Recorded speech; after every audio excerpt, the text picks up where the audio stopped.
introduce our streams to our stream audience? No. Because that would sound like that'll sound insane. Yes. Yeah, I'm broadcasting now. Yeah, we got that. All right, so everybody's up. What's going on, PSVR community? It's AWOL Soldier here with a bunch of the guys you know and motherfucking love. So we're going to go around the table here and introduce everyone. So I am AWOL Soldier from PSVR all day, every day. It wasn't meant to be that way, but I was drunk and I made the name. Now we're stuck with it. To my left, we got the Preacher. Go ahead.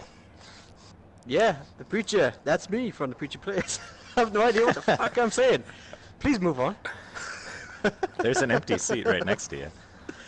Should have been Seraphim. That's... Oh.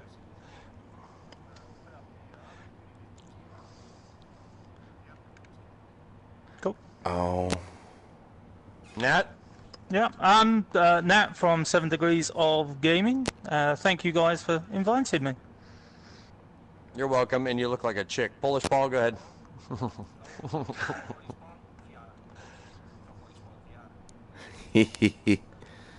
And I'm Dave from Dave Station VR. And thanks With for those having me here, dulcet folks. tones.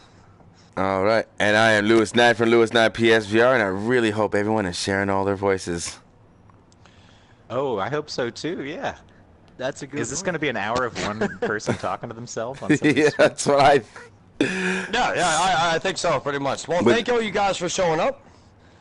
What we all came to do this for was for the community as a whole, which we're all a part of. And thank you so much for Strange Games for showing up so they can tell us a bit more about what they're up to and whatnot. So we're going to talk right out the gate here. We got a ton of topics from the user communities, from everybody's channels.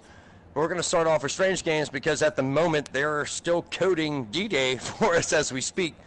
And we're going to talk Honor and Duty, which I personally love that game, man. It's they told us that 5v5 multiplayer in PSVR was not possible because the PSVR is a pussy and it can only be done on PC. And you guys said, F that. Here you go.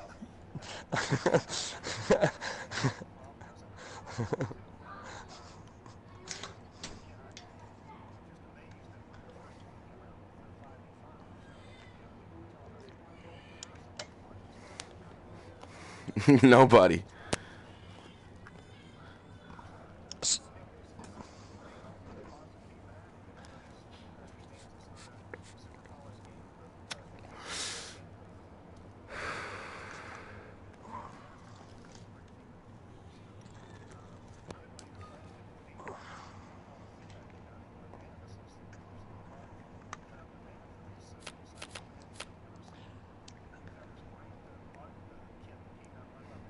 Hey, Reggie, sorry, I don't want to interrupt you. I just got a comment from one of my... Yeah, they can't hear his chat. They can't hear you, yeah. I don't know Okay, if you're sharing out your audio. here's what we do, though. Okay, so you go into the party that we're in, all the party that we're in, go into that party screen, everybody, and just go into the party settings and make sure your voice is allowed to be shared.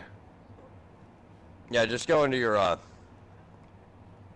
chat settings All right, there. so, In the party settings, Seven, I think it was the same thing with you during our Farpoint stream a while back. You weren't sharing your Yeah, voice. it should all be... No, Seven's good now. Seven's good. We streamed Arizona Sunshine. He is good. Yeah, I've so, got prioritized party chat, so yeah, I'm in. so all you got to do is go Okay, to so, guys- allow your voice to be shared always. yeah, Oh, let me everybody go down in to everybody's pro- channel, if you're watching, just give us a heads up if somebody's not Yeah, showing if up guys, on the same audio, thing, if 'cause you I don't guys- know if you anybody can't- else is either. If you're watching Night Bear, you said what's up. Let's let me know if you can hear everybody. Let me go back to pro. This is the first time that we're JD as well. I think JD's here. We're all. This is the first time we're doing this, guys. So Speech. Just working out some yeah, kinks, the and we- fluttering at least kitten we got is drinks. way in the chair. Yes, we got drinks. I'm All just right, can y'all slugging hear me beer. now? Can you guys hear him now? Awesome. All right. He's probably just still setting up his settings. We'll have to wait for You know like what? one If I- sec for confirmation. I'll just, Yeah, I'll, I just changed it, so I'll just pull up his. Oh,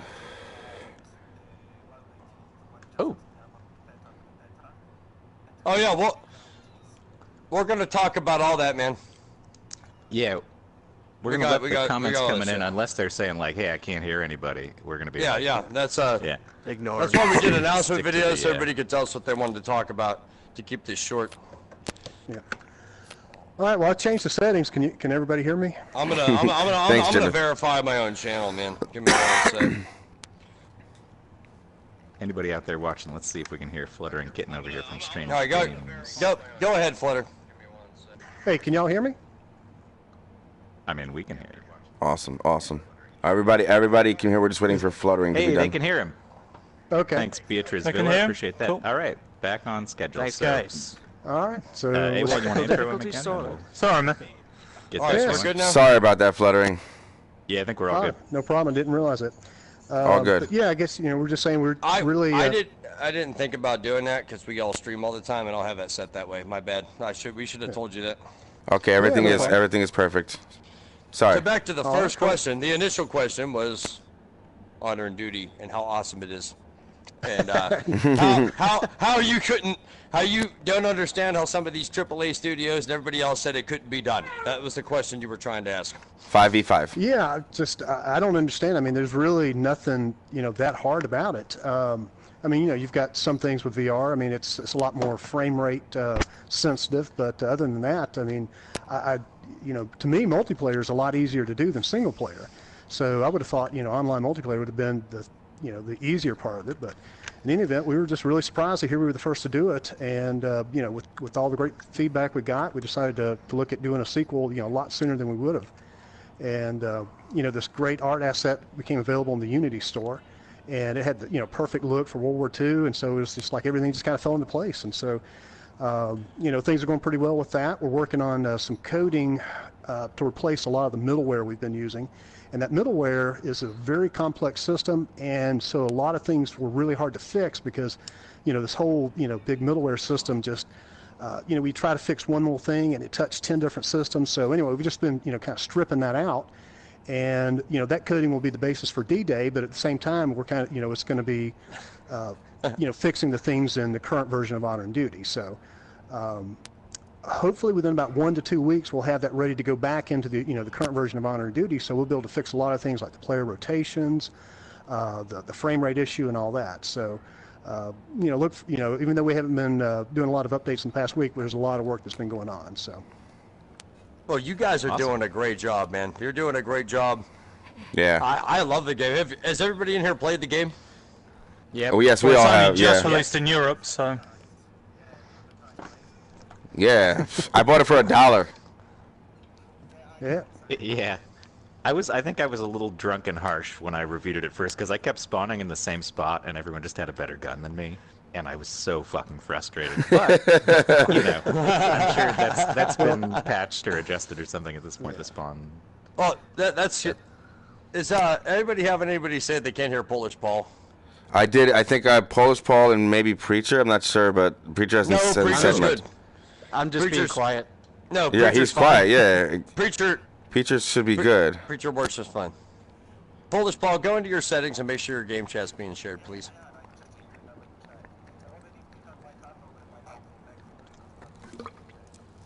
That's funny. Yeah, we can hear you. Well, we can hear you. I don't know. Let us know if you can hear Paul, guys, if you're still here around. So I got Yeah, a question. I got a question for Reggie here. No, go If I ahead. may. Please. Go ahead. So you said 5v5 was easy. You're gonna up the player count for D-Day? Is it gonna be like 16 players or something? Yeah, we're actually planning 16.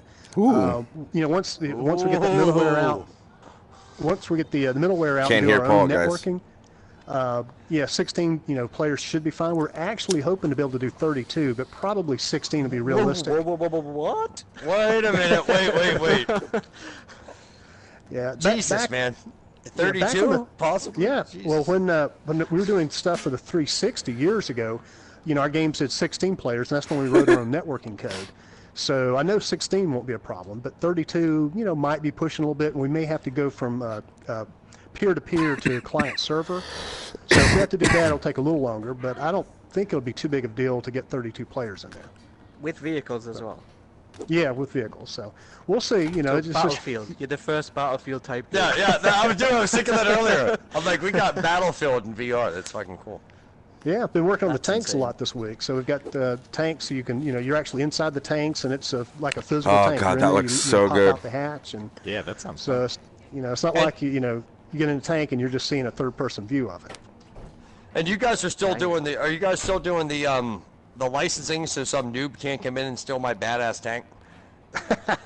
Yeah, that's still the plan, is to have it to where when you spawn, when you bring in your tank, it's tied to you, and you can basically give your friends access to it to drive it. But somebody can't just run up and jump in your tank and run off and get it destroyed. So, like, don't let Polish Ball have access to my tank. It's Yeah. Still look like keys. You can get Speaking of which, keys I to your got tank. people saying you can't hear Paul still. In my Oh yeah, before when he did speak, he said they couldn't hear him. When you go to, you have to. It's in the party settings, Paul. Yeah, I don't know. Not in audio settings in the broadcast and advanced broadcast play. It's in the actual party chat options. If you go into the party chat screen, you know what I mean. You know what I mean. The chat that we're in right now, the party chat. No, in the PlayStation. No, it's okay. On the PlayStation. The party chat. This segment Sorry, segment guys. of the Roundtable is just a tutorial for anybody who wants to join us in the future on this Roundtable. Yes, exactly. This is what it takes. It's a lot of moving Listen, parts. this was the first time it was going to go wrong. Yeah, it's just how much it was going to go wrong. Nobody makes the first jump, guys. Look.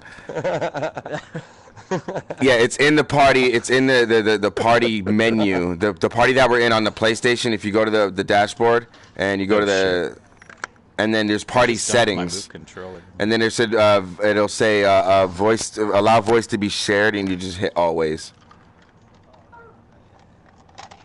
All right. He's close. Be quiet. He's close. So I just got one question for Reggie. I think I'm the only person out of this round table that hasn't actually played Honor and Duty, and one of the reasons for that is literally you just launched the game in Europe this week. Yeah. Was there any major issue with dealing with Sony Europe? Because here in Europe, we always get fucked. Sorry to excuse my language, but we do. We get fucked. You do. You guys do. Well, so I was just wondering, is there any major issues you had with Europe specifically? Not too big of deals. I mean, it seems like everything over there is different and more trouble to deal with things like, your rating service over there, Peggy, is a real pain in the ass. But, over here, the ESRB, I can go online, and within 5 minutes, I can get a self-rating for free. With those guys, I mean, you've got to sign up for them, and you've got to go through their online tutorials, and then, it's a pretty expensive rating to begin with, and you got to, I mean, it was quite a bit just to get just a simple rating for our first game. So that's just one step. And then, I don't get as quick a response from Sony Europe as I do from the States. So it's a lot of little small things, but nothing too bad. I mean, if you weren't making a lot of money, I was going to say, if you weren't making a lot of money on your games, I could see where a developer would say, hey, it's just not worth the effort. But so far, I mean, I haven't gotten sales numbers for our Europe release of Honor and Duty, but our little Match 3 game, Tina's Toy Factory, it did pretty good its first few weeks, so it was definitely worth putting it out there. So, hoping Honor and Duty has the same reception. Yeah. Yeah, I mean, it's something I've been hearing quite a bit from developers. I've just recently had an email yesterday, actually, from the guys behind Rooms, the puzzle game that's going to be coming. It's out in Japan, and they're saying Japan's a piece of piss to fucking develop in. They're really thing, but yeah, he was literally saying Peggy's an absolute pain in the arse, which is pretty much what I've heard from other developers, that out of all of the Sony areas, they're the worst by a country mile. Oh, they don't even take electronic payments. I have to go down to the bank and generate a wire transfer. And then it takes them a week to even verify they got it. So it's, So do you think the sequel will be quicker now that you know the process, or do you think it's going to be the same trouble? Going through you mean like getting the Peggy rating and all that? Yeah. Yeah, that'll go a lot quicker. We kind of know something, like we'll go ahead and submit our payment ahead of time and get, a lot of stuff in place. And so, yeah, those parts will definitely go quicker. The development will really be the, the time-consuming thing. So, now that we've been through the process twice already, it'll definitely go smoother. And and we're definitely shooting for a simultaneous launch for the States and Europe. Oh, like you guys did on the, did on your PSVR update that was worldwide. Yeah. That was awesome. We were all on at the same time. That was awesome. Yeah. Like, they can't do it. How come every other game has to come out 7 days prior or before? Or, it's whatever. Well, the only thing is, is if you didn't pass QA for Europe or whatever, then you wouldn't be able to release on the same date. But I think they've now got a process where we can do worldwide QA for both territories at once. So that shouldn't hold things up. Well, But that would be That's the cool. but that would be the only thing that might keep from releasing at the same time. Because if you had to go through because right now there's QA for different territories. So if you failed one, then you obviously couldn't release at the same time. So if Honor of Duty is doing great, we know D-Day is going to be cool. I guess the question is, you guys already had Honor of Duty out. It was a flat screen game. You built it flat screen. What obstacles as a developer are there? Like, how hard was it for you guys to give us a VR experience from a flat screen game? Is it like as big of a pain? They describe it, or what's it? Well, we use Unity, and Unity does all the heavy lifting for you. So really, it's not that much work to literally get VR. Take your game and suddenly it's VR. Now the hard part is getting all the VR, all the VR settings taken care of, because they were really hard on us. I mean, we had it finished basically like in August. I mean, it was playable, but it took from August to almost January to kind of get everything, their VR console to, be happy with everything. We had to take out I've not been talking on other channels. Yeah. Oh, sorry, I was thinking I muted that. I don't know. No, Paul, if you put your hand over your face, we're on Party Chat. We can all hear you still. It's only in Rec Room. That's within Rec Room, so yeah. Right, okay. I've been answering to comment. Don't ignore me. No worries. Hilarious. So to answer your question, the actual technical aspects of making the game work in VR is not that hard, but just all the, really the frame rate was our biggest issue because we were not worried about frame rate. With flat screen, I mean, if it dipped in the 50s, it wasn't a big deal. But yeah, you've got to hit 60 almost constantly. Oh yeah, I mean, that's one of the biggest things that makes people feel sick, I feel like, is the frame rate drop. Right. Yeah. Right. That happened in Arizona Sunshine, where I've gotten a little queasy from the frame rate dropping when the game first came out, and I was like, I can't play this for that long, guys. And that was the only game. Other than that, any game I can play, no problem. Yeah. As long as the frame rate's good. Strange Games, unlike normal studios, I'll put out a video bitching about something that needs fixed, and I've done it with your game. Next thing you know, it was me and myself, and it was me and Doom, Dr. Doom, doing a kill glitch with the medics. Next thing we know, there's some strange person in here, and I'm going, he's going to screw it up for us. It wasn't anybody trying to screw it up. It was you in there trying to see what we were doing and what was going on. And you guys have been so just approachable and showing up in streams going, what are these guys doing? Why isn't it working? And that was from when we could put headsets through and shoot people through walls to kill glitches and everything. Yeah. How come you guys decide to be in the community's face instead of, and Doom says hi, by the way. How come you guys decide to be in there and more active rather than like a lot of studios that decide to sit back and just to go, we're going to pretend we're not seeing this and we'll fix what we want because we know what you want. I don't know. I mean, we're really concerned. We really are concerned about putting out a good game and trying to take care of the issues and all. I mean, we really want people to enjoy the game. So, a lot of times when I'm working, I mean, I've got screens open. If I see somebody make a comment on one of the videos, I'll pop in and reply or whatever. So, right now we're small enough we can do that. If D-Day is really a big success, it might be hard to reply to every comment promptly. So, of course. But yes, right now, I mean, it's been it's been manageable enough. We've been able to be very active and all. So hopefully that'll continue. And I guess at some point, we're happy to be game testers for you. we feel like unpaid game testers. Experience in real life, so let me know. Yeah, and actually, I could use some help here probably in the next few weeks once we get ready to replace this middleware. And if somebody could get on with a PC build and help me do some testing, I'd like to really test that before we roll it out to everyone. So that would definitely be a big help if some of you guys could help with that.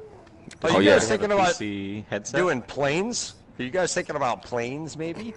Airdrops? What about airdrops and stuff like parachutes? Airdrops? Yeah, like you can I saw that there was more blood in the game. I really appreciate that. I like more blood. Yeah. But if we can get some limbs kind of coming off, and maybe a head popping while the blood squirts out of the neck hole just for a while, like in Kill Bill. I don't know, maybe something like that. All right. Well, hey, that art asset we bought has got limbs and arms, so we can definitely throw some of those in. Sweet, pop them right off. Yeah. Take a look at Yeah, Ultra just let us Wings know for what you want. airplane We'll movement. try to get it in there. Yeah, gore galore. All right, guys, so what we're going to do now, we can let any of you guys have questions specifically for Strange Games. And Strange Games, once they're done nailing you with their questions, anything else you want to say about your studio and your game and stuff, you go ahead and do it. Because I don't want to keep you because we know you're coding this actively right now. So we're going to do, these guys can ask you questions and you say what you got to say, and then we'll move on to, if you want to stick around after that, that's your call, man. We love you guys. We love your game. And I can't wait for what comes in the future from you Yeah, guys. man. But, Absolutely. go ahead. So, Preacher, go ahead, and we're going to go around the table. And then Strange Games, you can talk about your game as you see fit afterwards once you answer the questions from the guys. So, Preacher, go ahead. Yeah, I got a question which I think will segue nicely for a discussion later on. But when you were making your game and you had it all ready to go, and it was, it was ready to go out the door, and then you had to decide on a price for the content that you created, how did you go about that? Let's see, you're talking about for Honor and Duty? Yes. Well, see, that was back in 2016, and at the time, I felt like it was a fun game, but I didn't feel like it had the polish, and I think Sony had said, maybe a $10 to $15 game, and I just didn't feel like it had the polish for that level. So, we just kind of scaled it back a little bit. It was just kind of a gut feeling. We didn't, do any heavy market research. It was just kind of looking at what other games were out there, and just felt like that was probably a fair price. So, do you still feel the same way? I think at this point, especially with the VR update, I think it's probably a fair price for it. I mean, it's still, rough around the edges in some spots, but, I've been playing it for almost 2 years now, and still as I'm developing and doing stuff, I find myself, kind of playing it for fun at times. So it's safe to say that this game is going to be constantly being updated and developed, even after Honor and Duty D-Day, or is it just going to be straight D-Day and no more Honor and Duty 1 after that? We'll see how it goes. I mean, if there's still people out there playing it, we'll definitely try to keep adding maps and weapons. Because it's kind of like Call of Duty. Everybody goes back and forth between different Call of Duties. That could be your Call of Duty. It could be different types of Honor and Duty. Besides D-Day, obviously, there'll be more Honor and Duties, hopefully. Yeah, I like I'd what love you to said keep before improving the levels and going back and kind of polishing stuff up. So as long as the game is got some level of interest in it, we'll definitely keep trying to do some polish and cleaning things up. Polish. That's me. These guys have said that before too. He said as long as you guys are playing it, as long as you're having fun, we're going to keep paying attention to it. And Strange Games has already said that. We keep playing it, they'll pay attention to it. Hey, Dave, you swapped chairs. Do you want to get... Okay, Dave, you're up. Do you have any questions for... I don't have anything prepared. I'm assuming the thing that I mentioned about the spawn points that was really frustrating, has that been updated since you guys first did the VR patch? Yeah, it's already been updated. Because I haven't hopped back in, honestly. So I do need to go back in and check it out. Oh, they've updated all that, man. Also, one more for me. Hey, guys, I was asking him. Oh, I'm sorry. Sorry. I thought you were done. No. He's done. Okay. The scaling of the guns. Was that updated to the scaling of the guns? I think that some of the guns were looking a little too big. Is that being updated for D-Day or Honor and Duty 1 as well? There was one or two guns I noticed that were definitely scaled wrong, and I did correct, I think, 2 guns, and I didn't see any other issues. So if there are any guns that still appear to be, out of whack or whatever, let me know. But I think the ones that were really noticeable have been fixed. So awesome. So I think the answer is yes, but if you notice one that is, definitely let me know.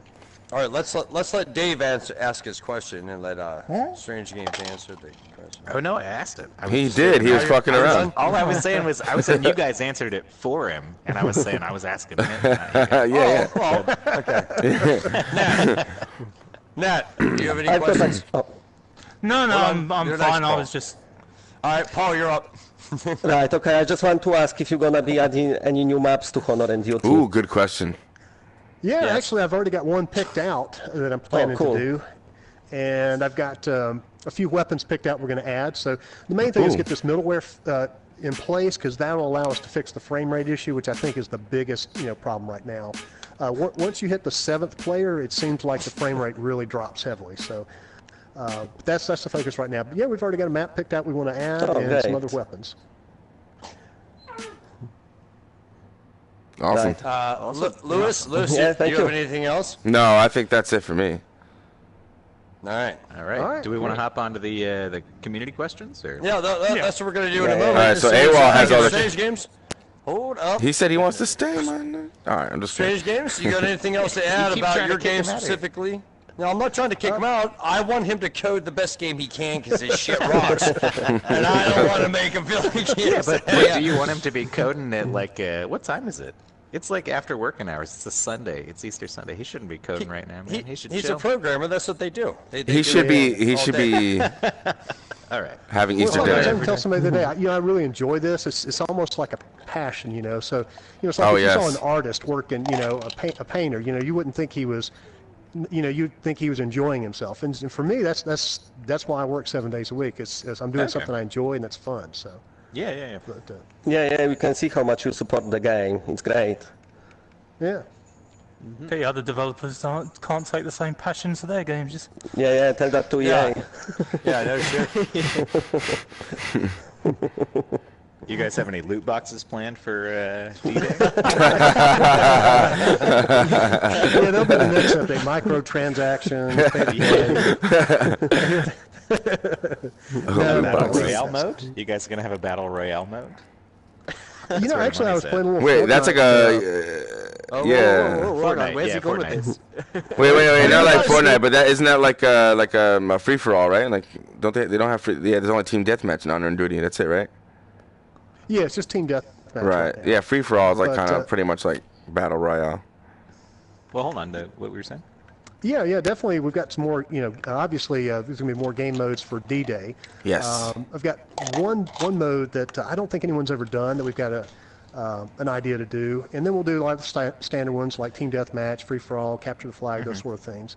Are we gonna do a hardcore mode like one life and death, and then you have to sit and watch your friends play? Elimination. That's elimination mode.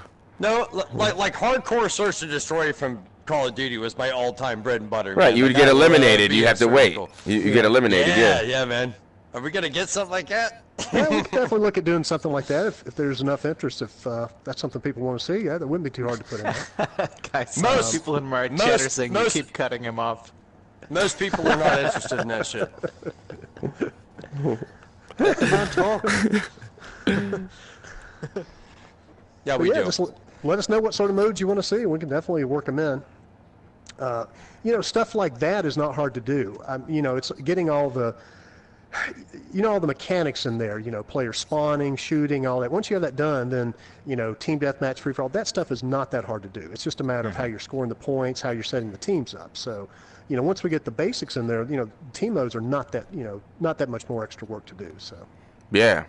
All right, cool. So you guys got this shit just like you did on Honor and Duty, and going forward, it's still gonna kick ass. Hopefully, that's the goal. That's what it sounds like to me. Well, Honor and Duty too, from what I've seen and everything, all the videos, it looks awesome. I see every video they upload right away, notifications. Yeah, it looks great. Yeah. So every time you guys upload a video, I'm there like, wow, I can't wait. Like the tanks and everything blew me away. This blew me away. So, quick, I've been working on the Periscope system. Yeah, Dave, just go ahead. throw this out there. I don't really know much about, have you guys talked about a release date for D-Day, or do you have anything? Oh, yeah, good question. A quarter? Yeah, we're shooting for July 24th, so. Oh, wow, that's really? That's really close. Jesus, You hear that, guys? Okay. Oh, wow, first time. You heard it here first. Yeah. July 24th, Honor and Duty D-Day. Wow. Okay. Awesome. And that's not too long. That's not too long VR after the gonna be persistence. from launch, or that'll be in a later Polish Paul video in about 2 minutes. I got the greatest news in the village. Yeah, PSVR owners must watch this video. Great PSVR news. Make it more clickbaity. I tried. and real quick, dude, that's going to have VR from launch too, right? Or Oh, is it yeah. gonna be added later? Oh yeah. D-Day is going to be pretty much a made-for-VR title. You'll still have awesome. you be able to play There it. we go. Right. There is no 2D players, I think, after that, right? So there's no more cross reality. Yeah, there'll be flat players. Oh, and okay. So, we can segregate them if if it's a problem. No. The flat players, they're going to have the same movement speed as the VR players. Yeah, So no, won't exactly. be, I just thought it was going to be like an all VR game. I didn't know it was going to be for like 2D and VR or just VR. Okay, so now we know. Okay. Yeah, yeah. So Yeah, I think with 2D. Oh, sorry. Hold on. Go ahead, Paul. I think just with 2D, you've got more players in it to play online. Yes, that's the whole point. Right. Yeah. Right. Okay. So have you guys noticed one way or the other, like, what the player base is leaning, VR versus 2D? Because I feel like with a game like this, you know, once it hits VR, the VR community just, you know, jumps all over it. It's like, hey, we don't have anything like this. You know, when you release a game that starts right off the bat with VR already built in, how are you guys going to push, like, the 2D kind of adoption? Do you have any ideas for that? You know, I'm really just kind of pushing the VR, you know, part of it, really. Yeah. I think, you know, I really think the VR stuff will probably drive the 2D stuff. You know, if you got a lot of VR players out there, their friends see them playing it, they may pick it up. So, you know, I think the VR probably will drive the 2D in this aspect, you know, in this case. Okay. Yeah, that makes sense. So, you know, we'll continue to do our regular social marketing of it, try to get, you know, awareness out there. But I'll tell you that's the biggest thing that we need is more social awareness. I mean, we're a, you know, tiny studio. We don't have the marketing efforts of the, you know, the big guys. And so just getting people aware of our game is our, you know, is our challenge. So, you know, you guys do us a tremendous favor every time you mention us and, you know, kind of keep the community aware of what's going on. So that's the biggest thing y'all can do to help out. It's just kind of spreading the word. Sweet. We will. Hey, if it's a good game, that's we why will we talk do it, about man. Absolutely. Absolutely. Definitely.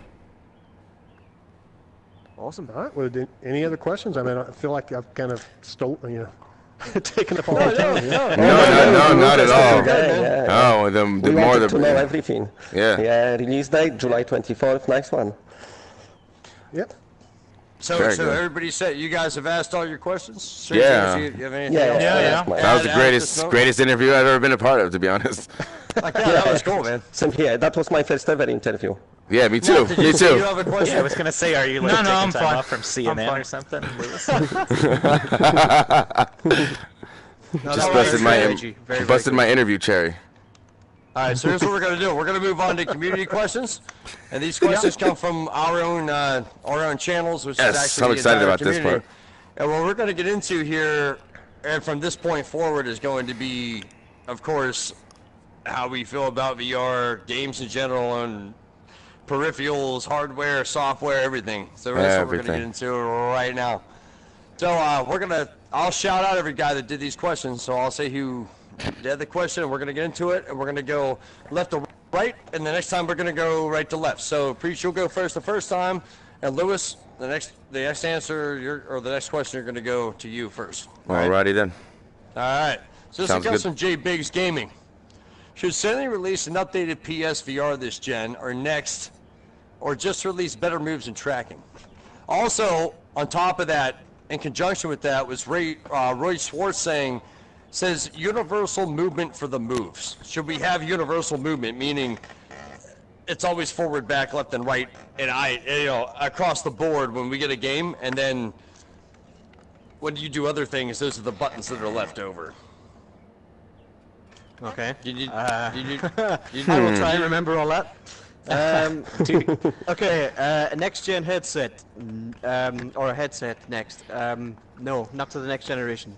I don't see the point right now. The PlayStation Pro does a good job, but it's not powerful enough to warrant an upgraded headset with any kind of 4K, 8K, 12K, whatever the hell you want to put in there. No, I definitely don't think so. As for upgrading the Move controllers, I think it's going to be a difficult job for them to do, given the fact the type of tracking that they use. So it would have to be a package deal. It would have to be like a new set of tracking with a new set of Move controllers, because the light-based tracking with the big balls on the top, I don't see how that would work. The best they could do would be big balls. Big balls. Yeah. Paul's That's balls. what Paul's here for. That's what Paul's here for, baby. Paul's balls spoiling with peace.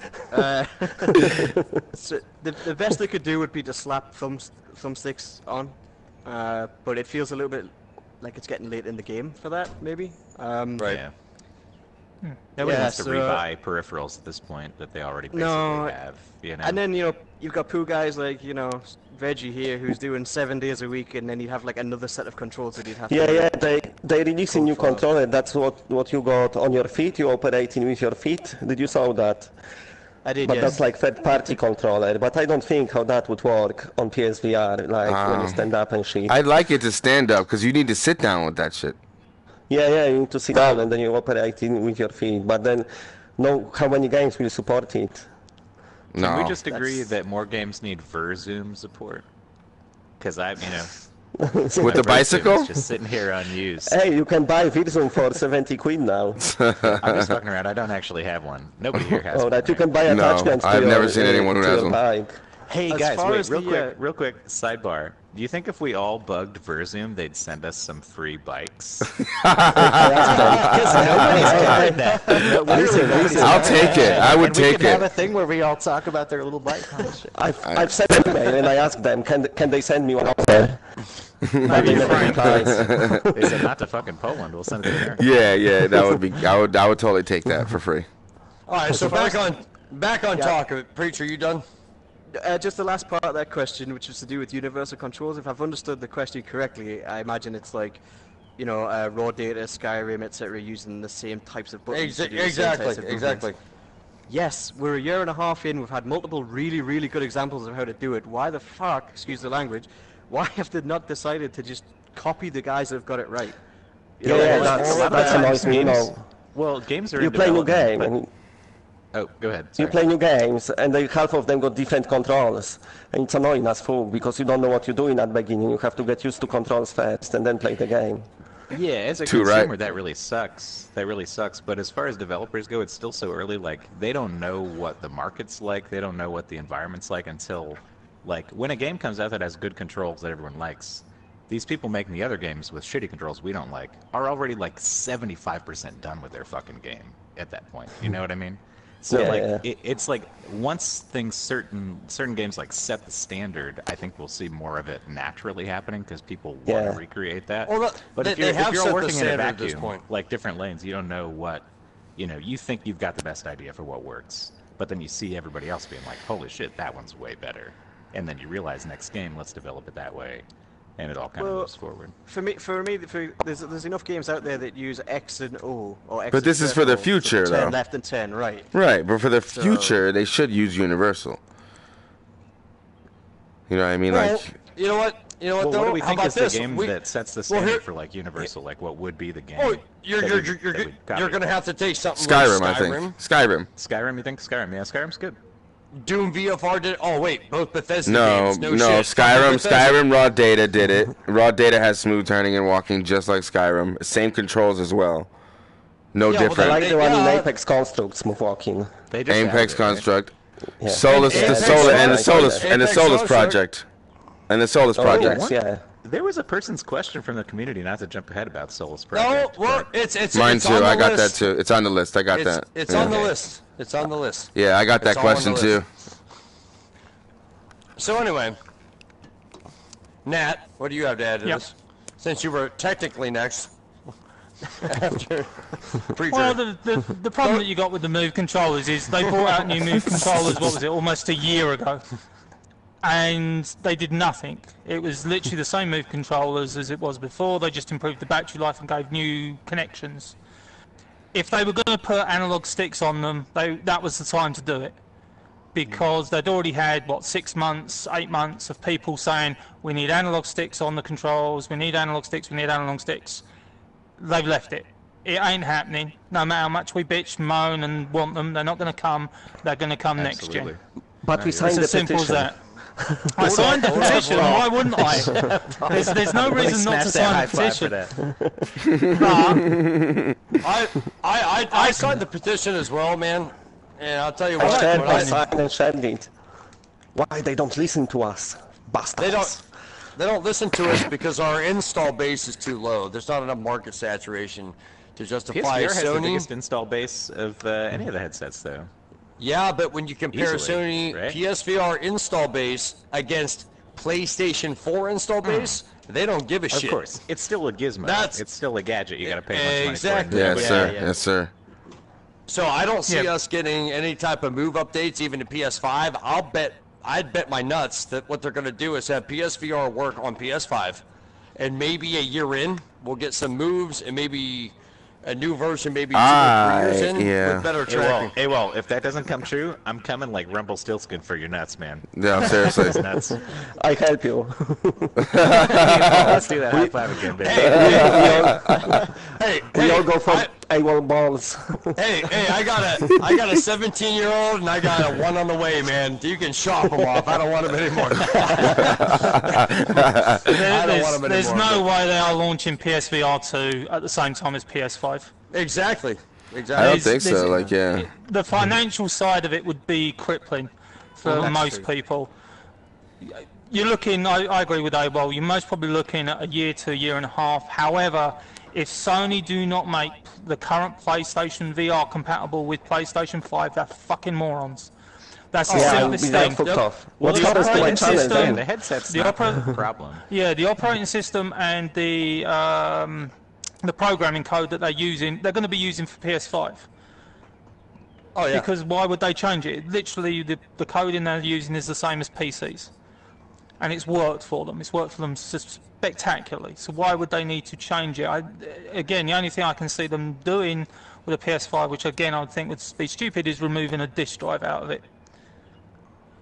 But I can see PS5 being compatible with PS4 with the titles, so we won't lose our games next generation. Yeah. That's PS3, most of them are digital anyway.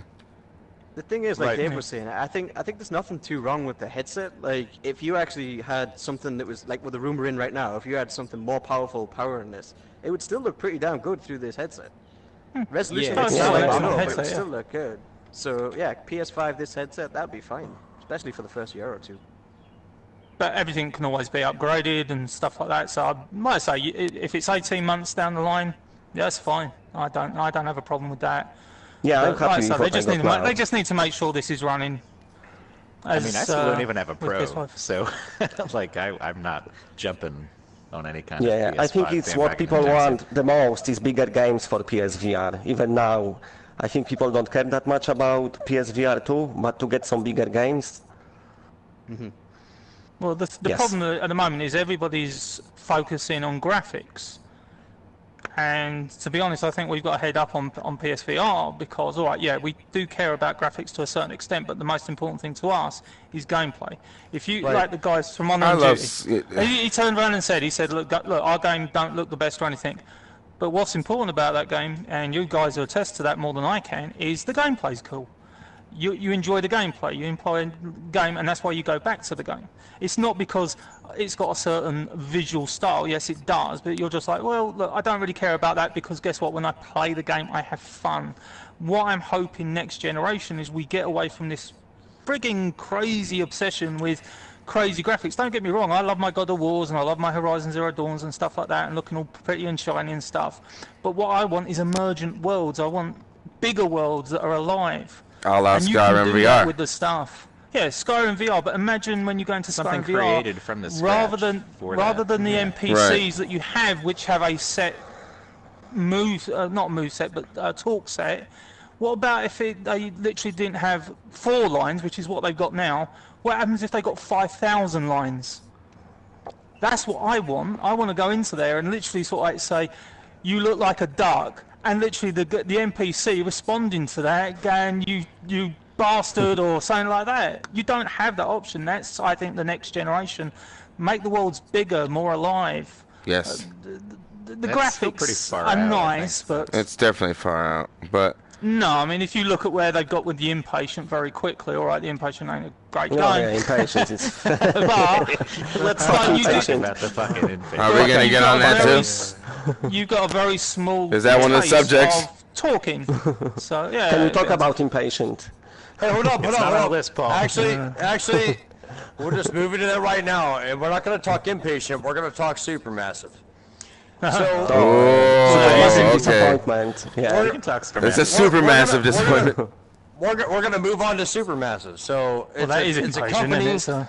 It's a company that gave us 2 hype games already. That I covered very badly, like going, they're a pile of crap, and Nat had a video on his channel talking about a leak saying, well, we were actually working on 3 games. Now, Oh, that news article. Yes, from Eurogamer, from Eurogamers, guys. If you don't know about this, That was huge. It's a big article. Big article. I read the whole thing. We're going to talk about Impatient and Bravo Team, but here's the thing: at the end of this, how long is it before the community respects Supermassive again to buy another game? Even that includes us, the guys that buy them on launch day. So after the Impatient and Bravo Team debacle, if there's a third pile of shit, how long do they have to hold that and hide it? And go, oh, by the way, we're back as a AAA game studio supposed to be making good VR games before we trust them to buy it again. No, wait. They have to. No, what they have. Is it my turn? Hold up. Yeah. It is Lewis's. Lewis goes first this time, and this time, guys, you'll get your turn. Just go. All right. Well, it's okay if it gets a little nuts, but it's all right. But listen, check this out. Please. No, but with the I'm sorry. What was the question again? Shit. No, with Supermassive, okay, but look, we're trusting them. We're trusting them. What they're gonna have to do is open up to us completely. They're not gonna have to show us one little fucking trailer that's gonna look like a little bit amazing, and they're like, oh, we may want to buy that game. It looks kind of cool. But no, they're gonna have to be behind. We're gonna have to be right behind the fucking scenes with them the whole fucking time. They're gonna show us the game, show what it's like, making sure that everything is going smoothly because we're not gonna buy it otherwise. Honestly, I can't trust them. So what they just did with the Impatient was Rush of Blood was amazing. Can we go back to Rush of Blood? Because what the fuck, with Rush of Blood was so good. I know maybe that was the first game they focused on, right? So they were just focusing on that one at the time. But now they're focusing on 3. So and the one we don't even fucking know about. We don't even know about the third one. We know about the first 2, the Bravo Team and the Impatient, but what's the fucking third one? Nobody knows, and does anybody give a shit either? Too. They do flat games too, so they're spending time on that as well. Right, they do. They might be working on another like Until Dawn or something, but still.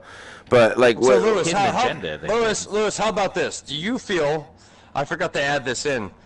Is this a time for a game like Supermassive to be required by consumer law to give us a demo of this third? Oh hell yes, sir. Game? Oh hell yes. Okay. Oh hell yes. We need a demo. Because look, you played game like everybody here played the Persistence demo, right?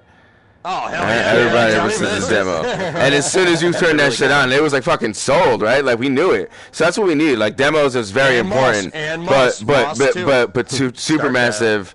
Yes, Star Child, Moss was great. They're all like. Star Child can't wait. But we need. Nat has mentioned this many times.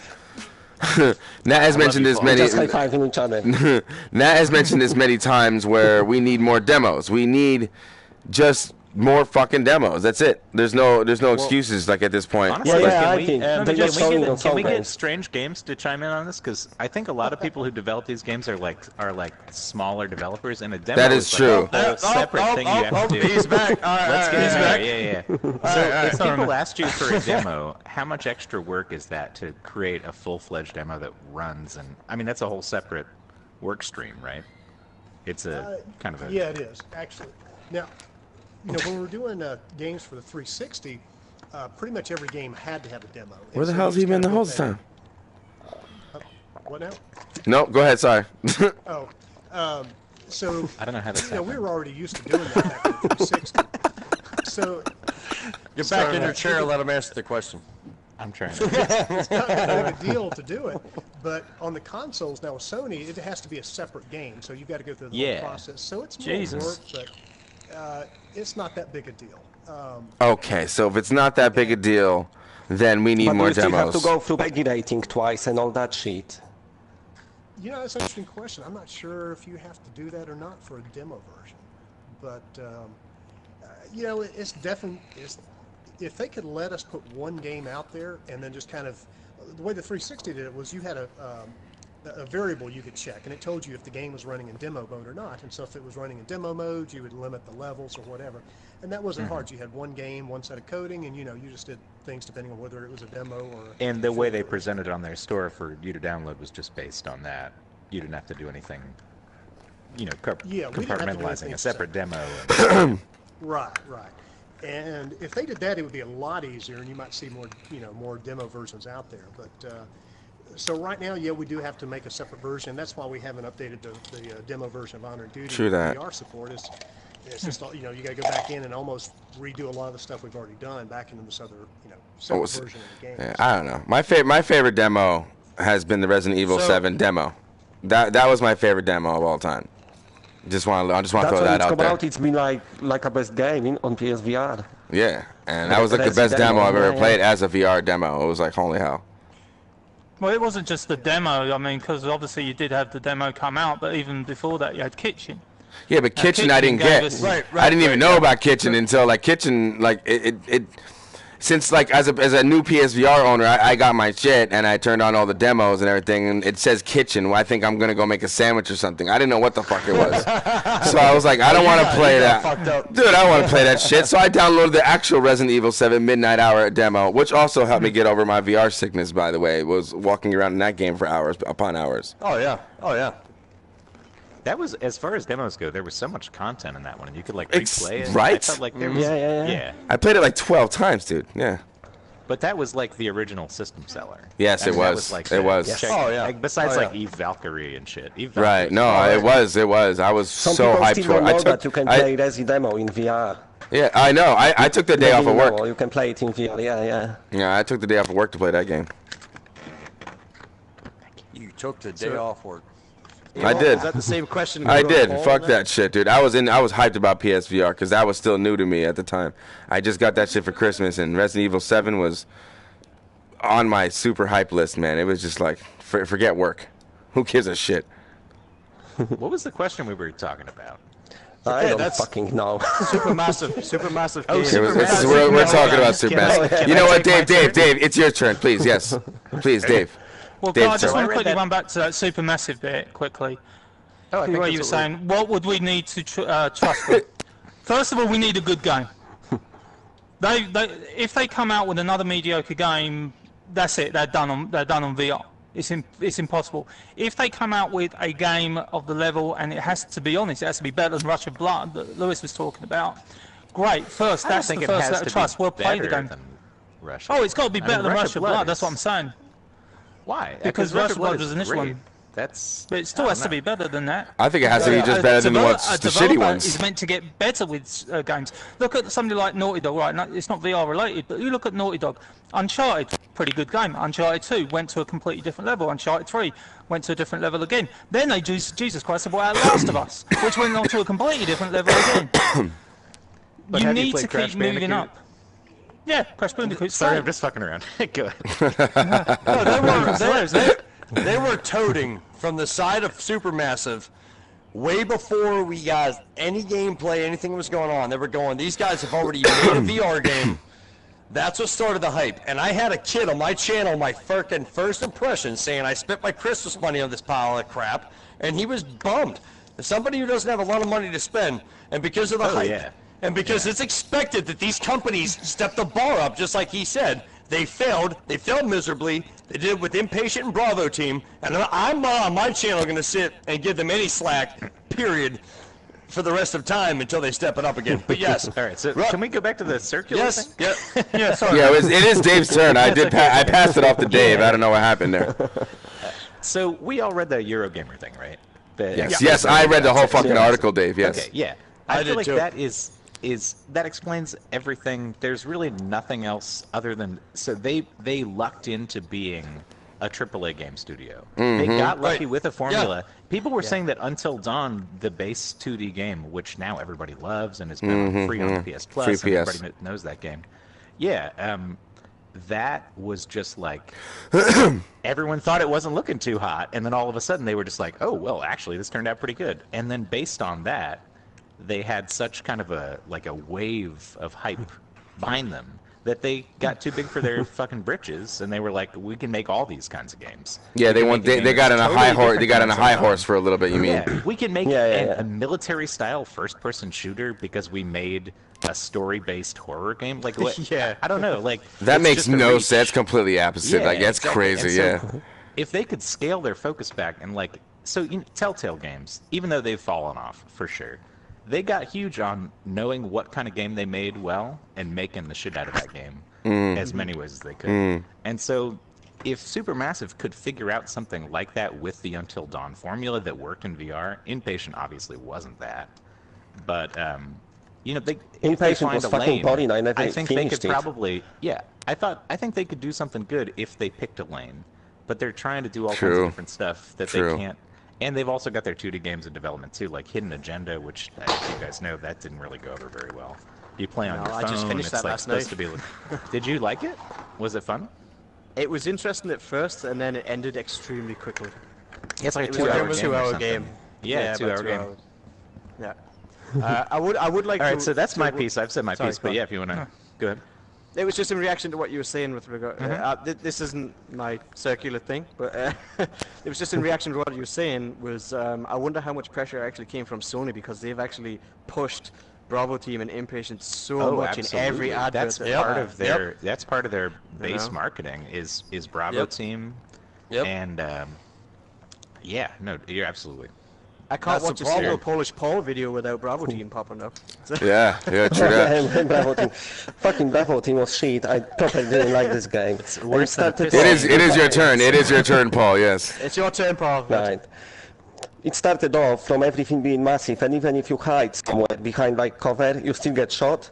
And then you try to duke in real life because you think it's VR, but you duke inside your avatar, so you duke inside geometry. Wait, what? Everything. That happens in Bravo Team? I never even Yeah, played yeah. the fucking thing. Yeah, Get the it's fuck out, fucking really? shit. Yeah, so everything about this game was just designed bad. And I remember before it came out, I've done like a video like, oh, you know, it might be good, you know, because some people have been shitting on it before it came out. But it's turned out to be shit, another pile of shit. Yeah, So I agree. I think they just need to like focus now, maybe on one game instead of 7. Yeah. And no even shit. that, I don't buy their game anyway because I don't trust them anymore what they're gonna release. So, Nat, you got anything to add to that, brother? Pardon me. No, I mean obviously I kind of skipped Bravo Team more by Yeah. default because of the Impatient and the debacle that happened there. Well, but I mean, anybody else so- here just from the trailers? Nat, could you tell from the trailers that it wasn't going to be good? Because I feel like it's really Yes. obvious from the Yes. trailers. No, the that- trailers didn't look great you at look all. At the trailer, I think when you look at the trailer initially, you just see the action. You're like, oh, okay, that's pretty good. And it's only now, obviously, after watching a lot of you guys' videos, when you go back and look at the trailer, especially when I've been doing some of the videos I've been doing recently, because obviously I haven't put myself front and center. No, I put the actual video front and center now.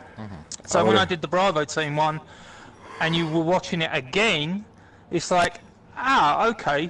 Third person, you go from first person to third person. You don't really notice that initially. I think when you saw it in the trailer initially, you kind of figured, oh well, it's my AI partner I'm looking at there, not you. Yeah, Because why would Right. you ever go from first person to third person to run somewhere? That makes zero sense. I mean, fair enough they want to go point to point, but stay in first person. 3 to 4 camera cuts here, well. All right, we're gonna kick to the next question, and right after I say this, I will watch my own gameplay on Bravo Team, and it almost fools me into playing the game. And that game looks so good in trailers, man. Dude, I can watch my own gameplay and go, maybe I should go back and play that shit. It I looks don't know. good. When I saw it, I thought it looked bland and just like.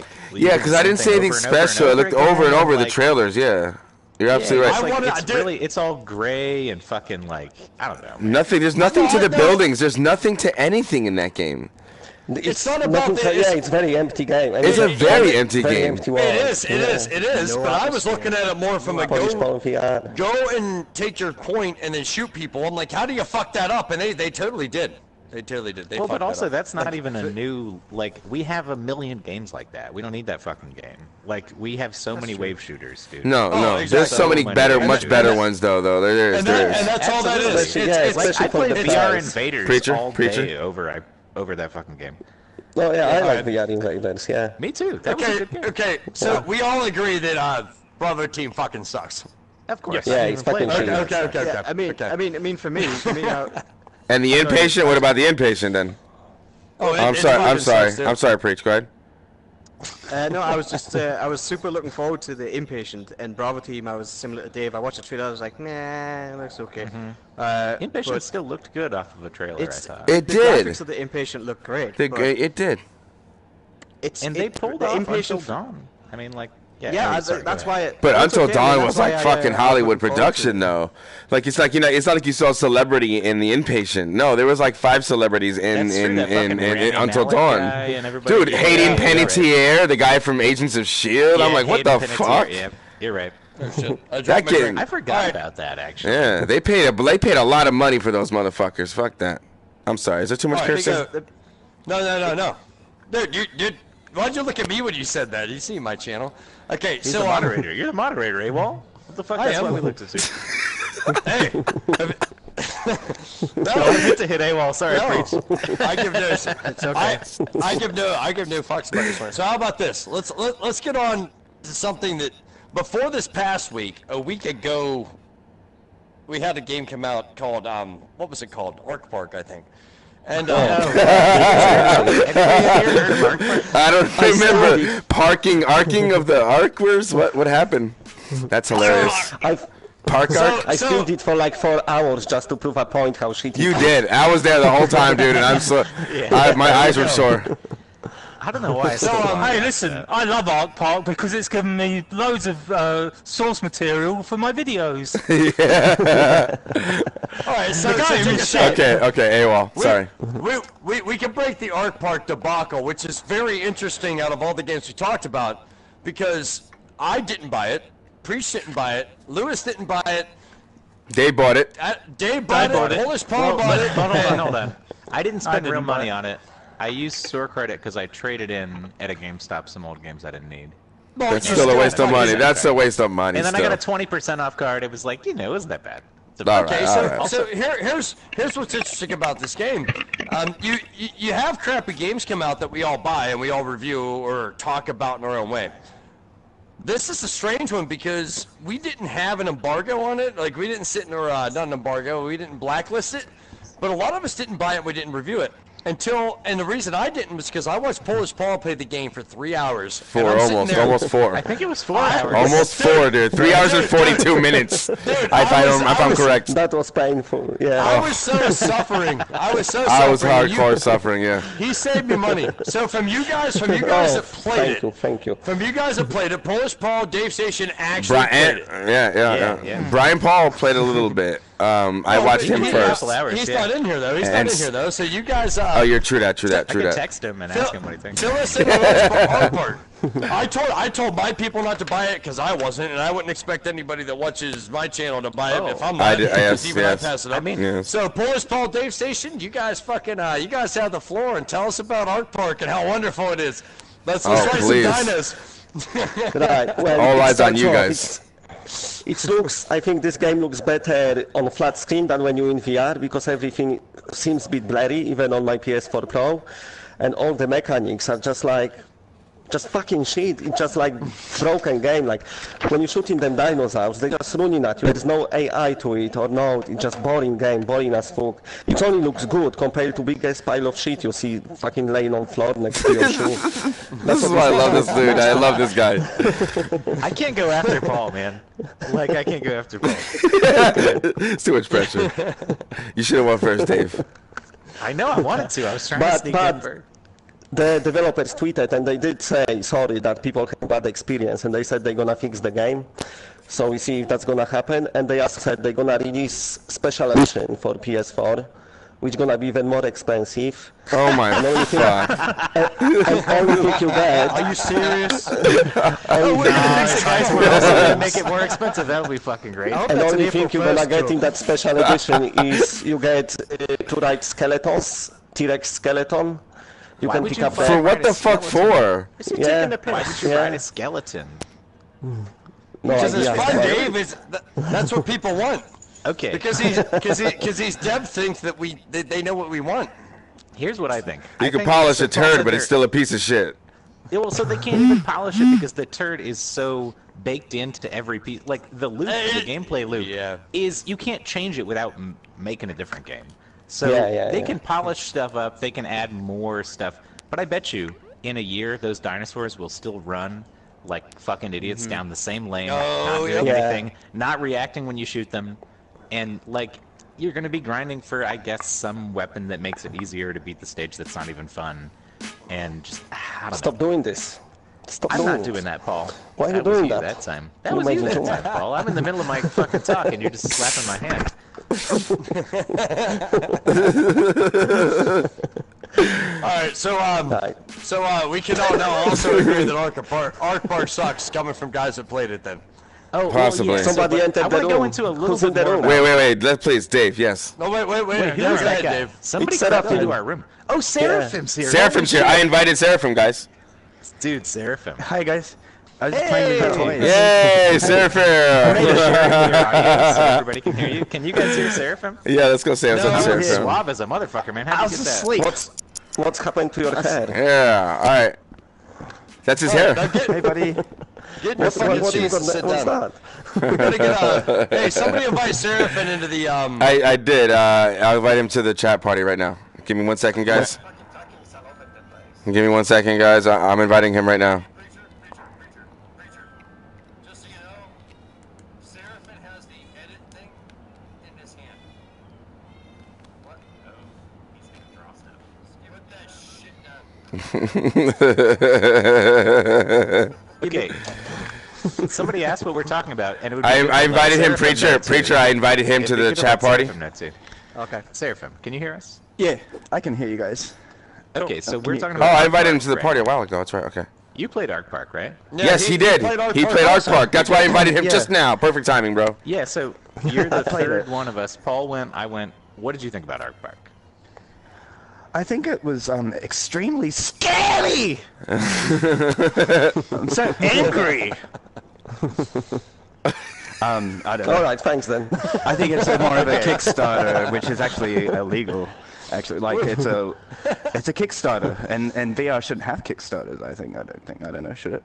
Should we have Kickstarters full price at $70? No. What the fuck? No. So Kickstarter at 70 pro. No. It's the same Well, cost as God of War 4. Yeah, I mean, we also shouldn't have big I say franchises like Ark Park or Ark Let's put our hands in Survival the or center. whatever. Getting- Let's all put our hands in the center. There we go. Hey, well, you're the How mediator. about this? Why don't we start talking about Roller Coaster Tycoon Joyride now?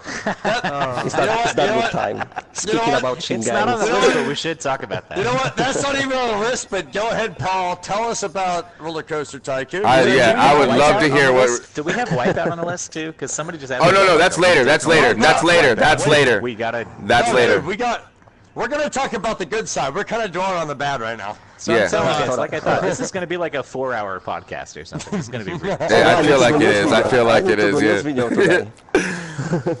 Yeah, I know. I gotta eat. I gotta eat You're Easter. not doing Easter. anything. I gotta eat Easter dinner at some point. Paul. No, you're not doing anything. Yes. Thanks. Nope. Paul, tell us about Roller Coaster Tycoon VR, please. Fucking shit. All right. On the All next. right. Yeah. hold on, Next. Hold on. Paul, listen, I don't want you to hold back. You really have to tell us how you really feel. Right, I already said scraping dick cheese off a corpse is more fun than playing Roller Coaster Tycoon Joyride. Oh my god. Scraping dick what? Scraping dick cheese off a corpse is more Dick fun than cheese. playing this game. I said that in one of my many reviews of Oh, this I game. know. I remember that. You I just did. wanted to hear you say it again. I did. Scraping dick cheese off a corpse. All right, let's get back into more community questions. Yeah. Yep. Okay. So this Sarah, comes Paul, from don't this comes from God Cannon. What Nice to meet game you, buddy. surprised you the most in a good Nice to meet way? you, guy. Lost Bear. I really I like was gonna this say game. Lost Berry. No, I was gonna say Lost Yeah, Berry. yeah, Paul, I high really like five. Lost Bear. Lost This Berry's is a- great. Lost Bear. I haven't even Me- finished it though. You know what? Me for- I'm a piece of shit. You know what? I agree. I think other than the Lost Bear, it was Moss too. I was gonna say Moss. Can I say Moss? Expecting Moss to be great. No, I wasn't. Yeah, Sorry. because the demo I'm sorry. had you ready for it. No, I didn't. Yeah. I played the Yeah. demo. I didn't like the demo. Surprised us the most. That was the question. Controversial. I didn't like the demo, but the rest of when I played the whole game itself as a whole, and on the pro, it was absolutely beautiful. I had fun with it. incredible. I had fun. I cared about the character, Quill. I don't know. I think I had a really good time with that game, and this is why I kind of like the other third-person game that we got this week, which was the Preda game. Predator. But, Yeah, Predator's great. Oh yeah, well, but can well, we, we're but gonna fucking get into progression Preda. system in this game. Yeah, okay. Well, we're gonna get into Preda. Dude, yeah, we'll get into Preda. And later. again, and because of Moss, it makes me want to get Star Child and other third-person stuff like that. Like, But don't you guys find it funny that some of our favorite games are literally games that could be played on a flat screen TV? Like you can literally. No, I don't think Malls could ever be played on a flat screen TV. I'm sorry. Yes. No, you can. I don't think it should. It would be underwhelming. Where? How are you going to look over areas you can't see? Let me finish real quick. Let me finish what I'm saying. So you have Moss. You I have literally had like The Lost Bear. These are games that were actually taken from flat screen genres that are increased by VR. Hang on. Are we going to get back to the question? Look under the table. Yeah, we're trying to get back to the I'm out of question. the play area. Okay. Well, hold your options button, Dave. So. Oh no, I know what I'm doing. So some of the games that we all just mentioned. What's going on under the table? That are the games that smacked us in the face the most are games that can be played on a flat screen TV. So does VR at this point enhance standard games?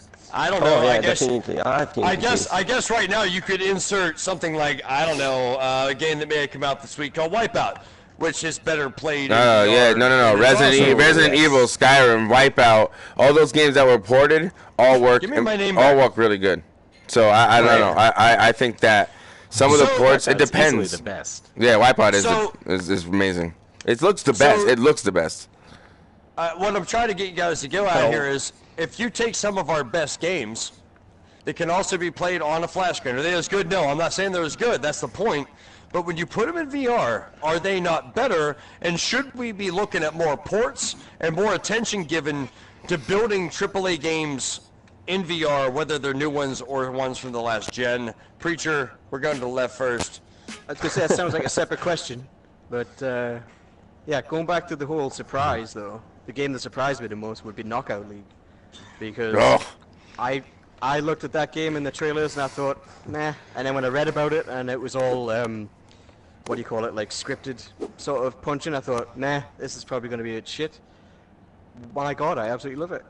I absolutely love that game. And it's super addictive. It makes me feel like a total badass, like Rocky or something. The music, the graphics are fantastic on it. Everything about that game is awesome. Good workout. I swear. I love Knockout League, guys. You know, I streamed the whole damn game on my channel. Exactly, and that's a game that you can't do flat. Not to the level of not where the whole body's completely interacting with it and you're getting a workout and everything. And that game completely surprised me personally. So yes. Lewis, you're at the end of the chain on this one. So anyway, Preach. Yes. I was saying I agree. Get back to our system seller games that can also be played in flat screen. Which is the actual question. Should these devs be looking more at bringing over older games, ports type things? I agree. And giving us essentially looking at VR more as something that enhances flat screen more than a gimmick. Should we be doing that? Yeah, we should definitely be taking ports of older games. I don't see why we can't take stuff from PS3 era and even older if the game's good enough. But you know, definitely PS3 era. We should be bringing stuff over, doing what Skyrim did, because again, it's more cost effective because you've got development teams which you don't have to pay for your voice actors again. You don't have to pay to code all of the game again, only the bits that require VR, so it's much more cost effective for the studios given the size of the, like you mentioned before, the user base, the 2 million user base that we have. Yeah, they used assets for Doom VFR from original Doom and it worked great. Yeah, exactly, so I don't see why we can't take games like that. I mean, just basically turn my face into the camera that's in all of the other games. Right. You know? And have me look around and do shit. Seraphin, you're up next in a second. Well, Crash Bandicoot could be the next absolutely, dude. That would be delightful. Dude, it'd be great. Shit.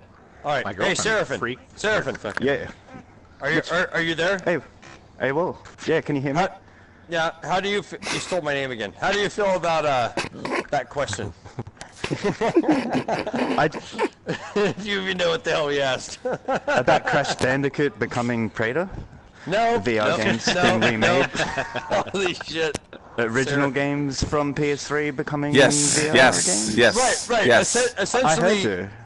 I answered already. Yeah. He's done. I said Crash Bandicoot should be the next Praetor. Yeah. He's done. So that's it. You're done with that. All right. Yeah. Nat, go ahead. Yes and no. Yes, if the game suits it, Wipeout suited a VR upgrade. Something like Burnout Paradise would suit a VR upgrade. BioShock would suit a VR upgrade. Listen, we agree that any first person would be, or a driving game would be suitable. First driving or first person.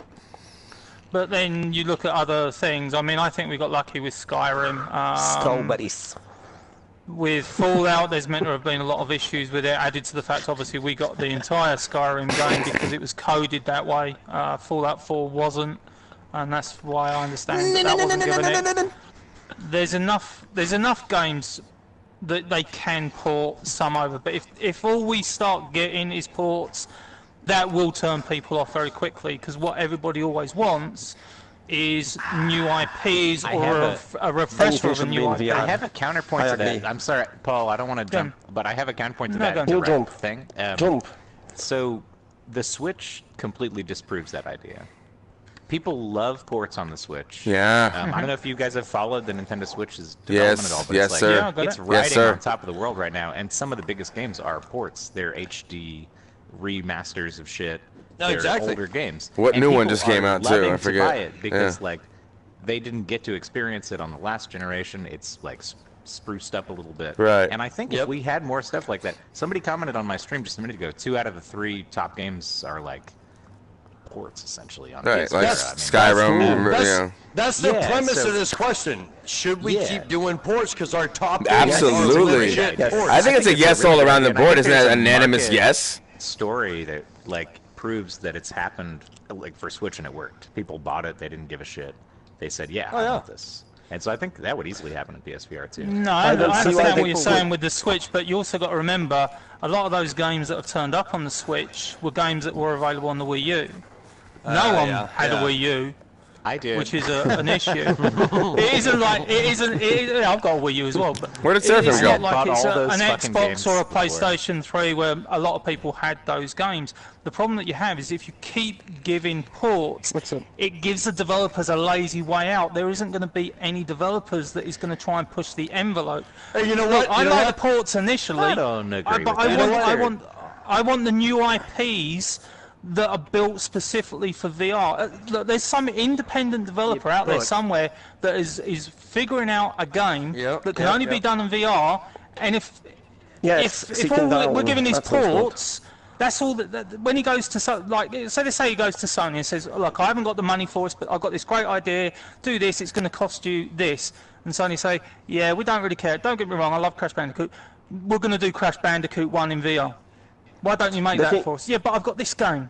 It's going to cost you half the price of Crash Bandicoot. Yeah, we want to do Crash Bandicoot. We're not going to get those new IPs that are going to blow us away. Thing is, we've got so many new IPs. Yeah. We've had so many new IPs which turned out to be shit, what we've been hyped for. I think with ports, at least we sort of know what we're going to get. Right. Yeah, but every console starts with ports. No, Jesus, look at the Switch. It's starting with ports. Trust me, if you're getting ports on the Switch in 2 years' time, it's a good mix. You've got a major issue. Yeah, we need a good mix. But I would also add that VR adds a massive world of difference compared to just porting it to a Switch or porting it to another flat device. The fact that you're actually in the... I mean, the one thing about the Switch, so I love my fucking Switch, and the thing I do too, man. I love my Switch. People, I feel like that and VR kind of hit me the same way because it is something different that you haven't really seen before, and it's like surprising that it works as well as it does. No, but the point I would make sorry, Dave. Oh no, go ahead. Have a drink. No, the point that I would like to add to that would be when I played Doom VFR and I got to the original Doom levels, the game that I played 20 odd years ago on a PC, the fact that it's still the same shitty pixelated textures and it's blocky as hell didn't bother me because I was in Doom. I agree with that. I was actually incredible. I loved Doom VFR. And some people gave that a hard time, but I loved it. Yeah, I'd quite happily have the original Doom, the full original Doom with all of the pixelated enemies, the sprites, etc., but have me actually in the world. It changes everything for me, so I think that there's still... I agree with what Nat's saying. You can't literally just do ports, otherwise you are going to kill the system.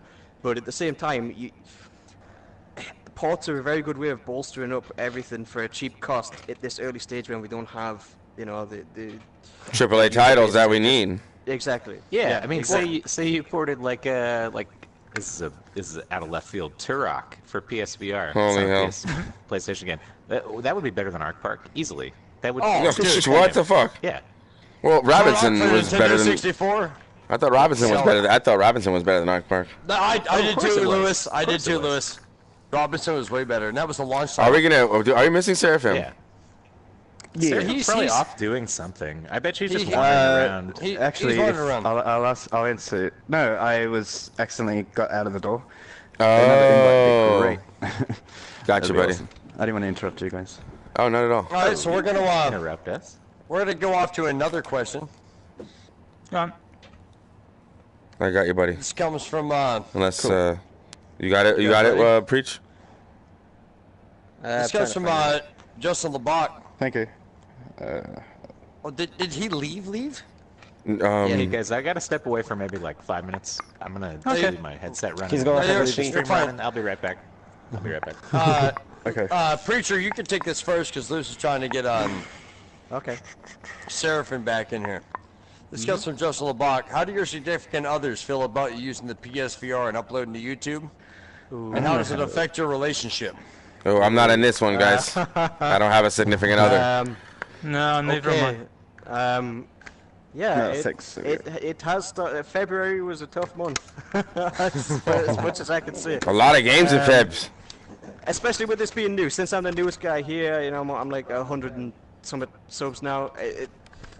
This is all new to me. It's all new to her. It's all new to how the hell do I fit this into my normal schedule? Because I got full-time work and then I've got like other hobbies and stuff. And I always seem to take on new hobbies.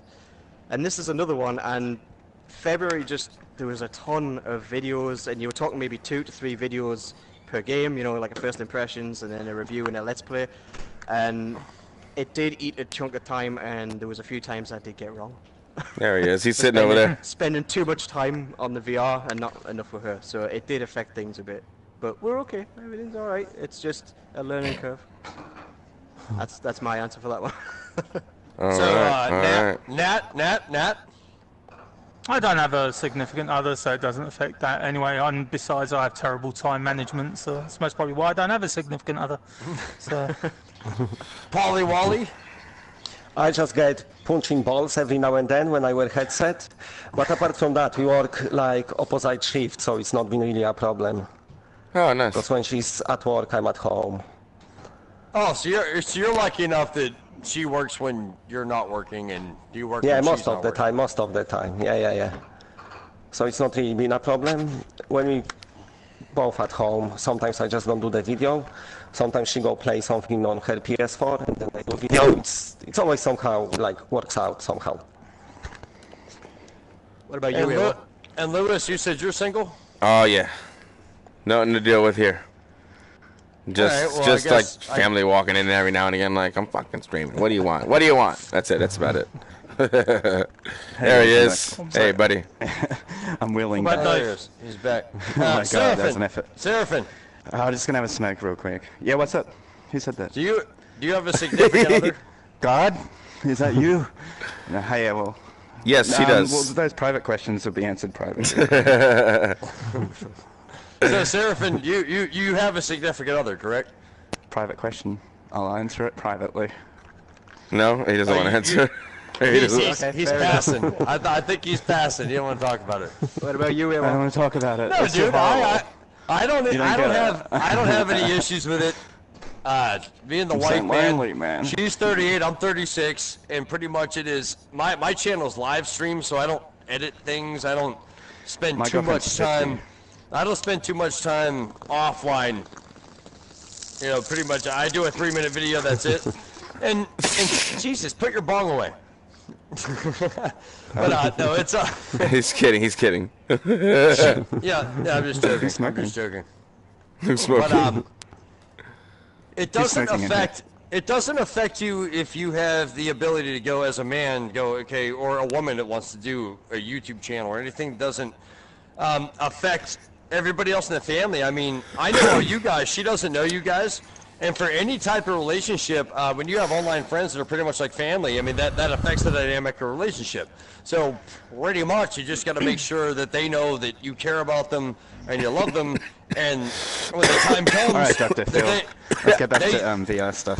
They get their attention they deserve, and that is what it is. No, I'm saying, dude, there's 18-year-old kids out there that want to start YouTube channels, and they're going to neglect their girlfriend, and they're going to regret it for the rest of their lives. So I will shut up and not give my advice, but they're going to lose the love of their life over this bullshit. And this is bullshit. See, this is bullshit. What we're doing, it's for fun, and it is some childish crap.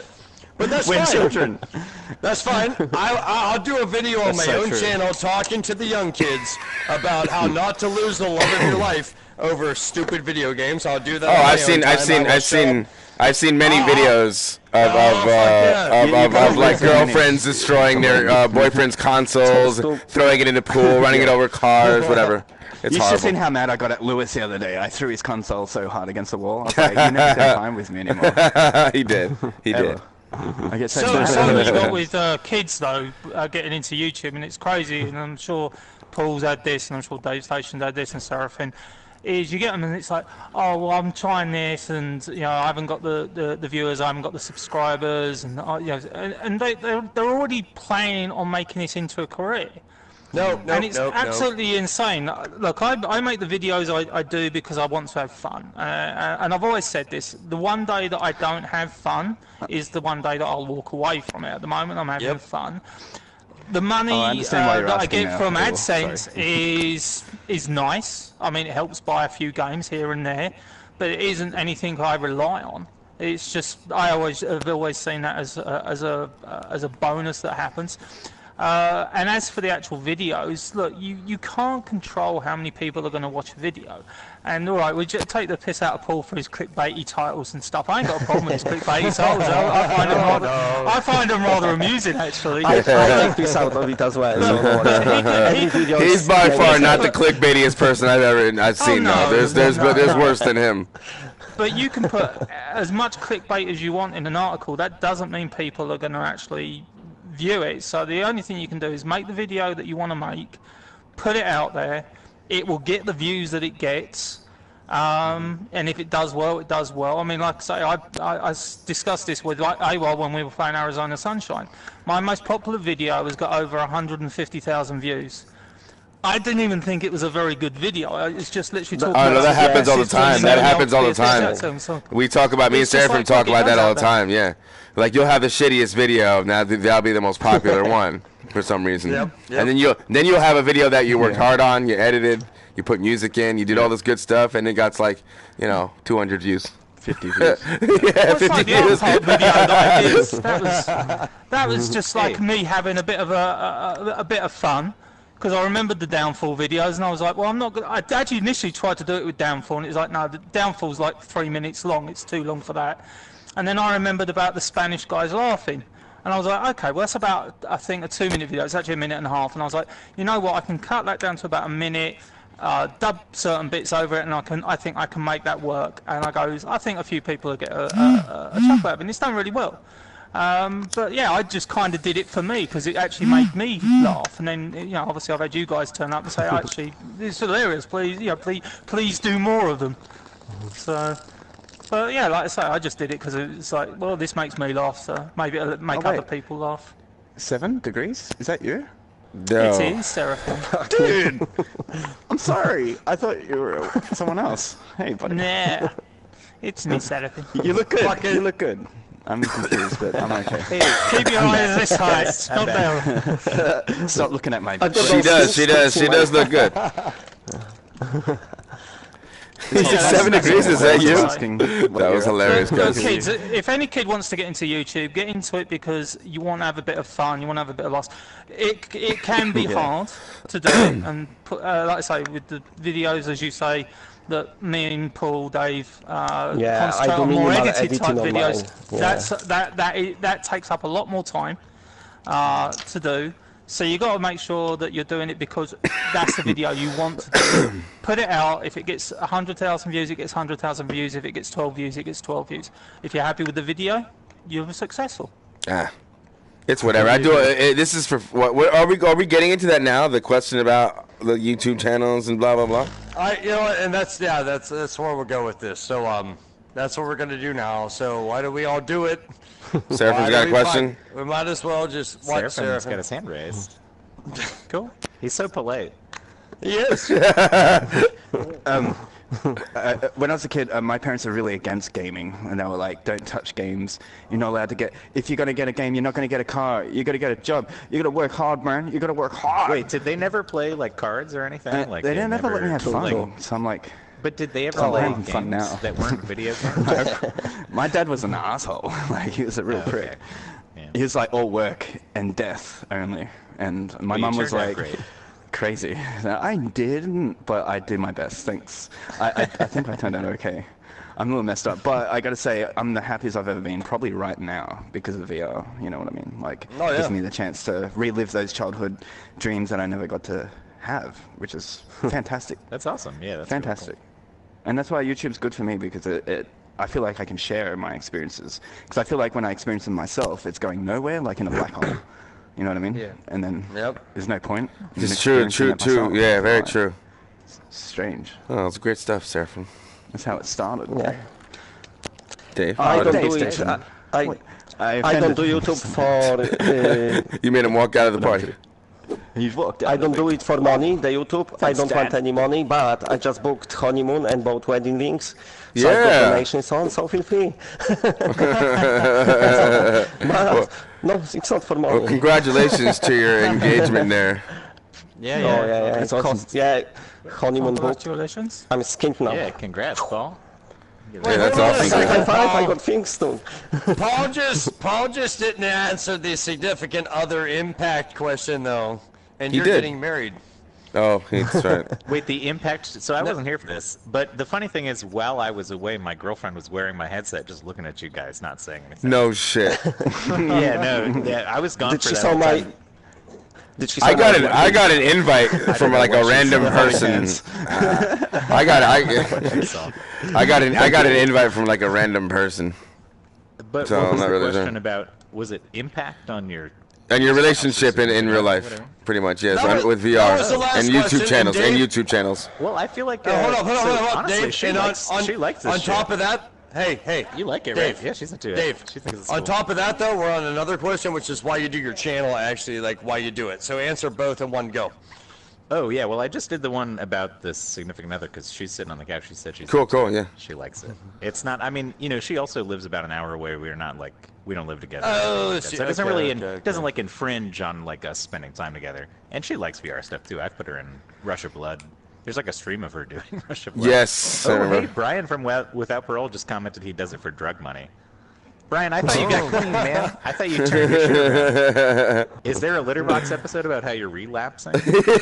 Okay, so, anyways. I wish Hey, Brian what's up, could be Brian? here. Thanks for- He could. Brian, get your ass in here. We got room. We could put another chair around here. Anyways, And Frankie. why do you I do wanna it? see So, Frankie.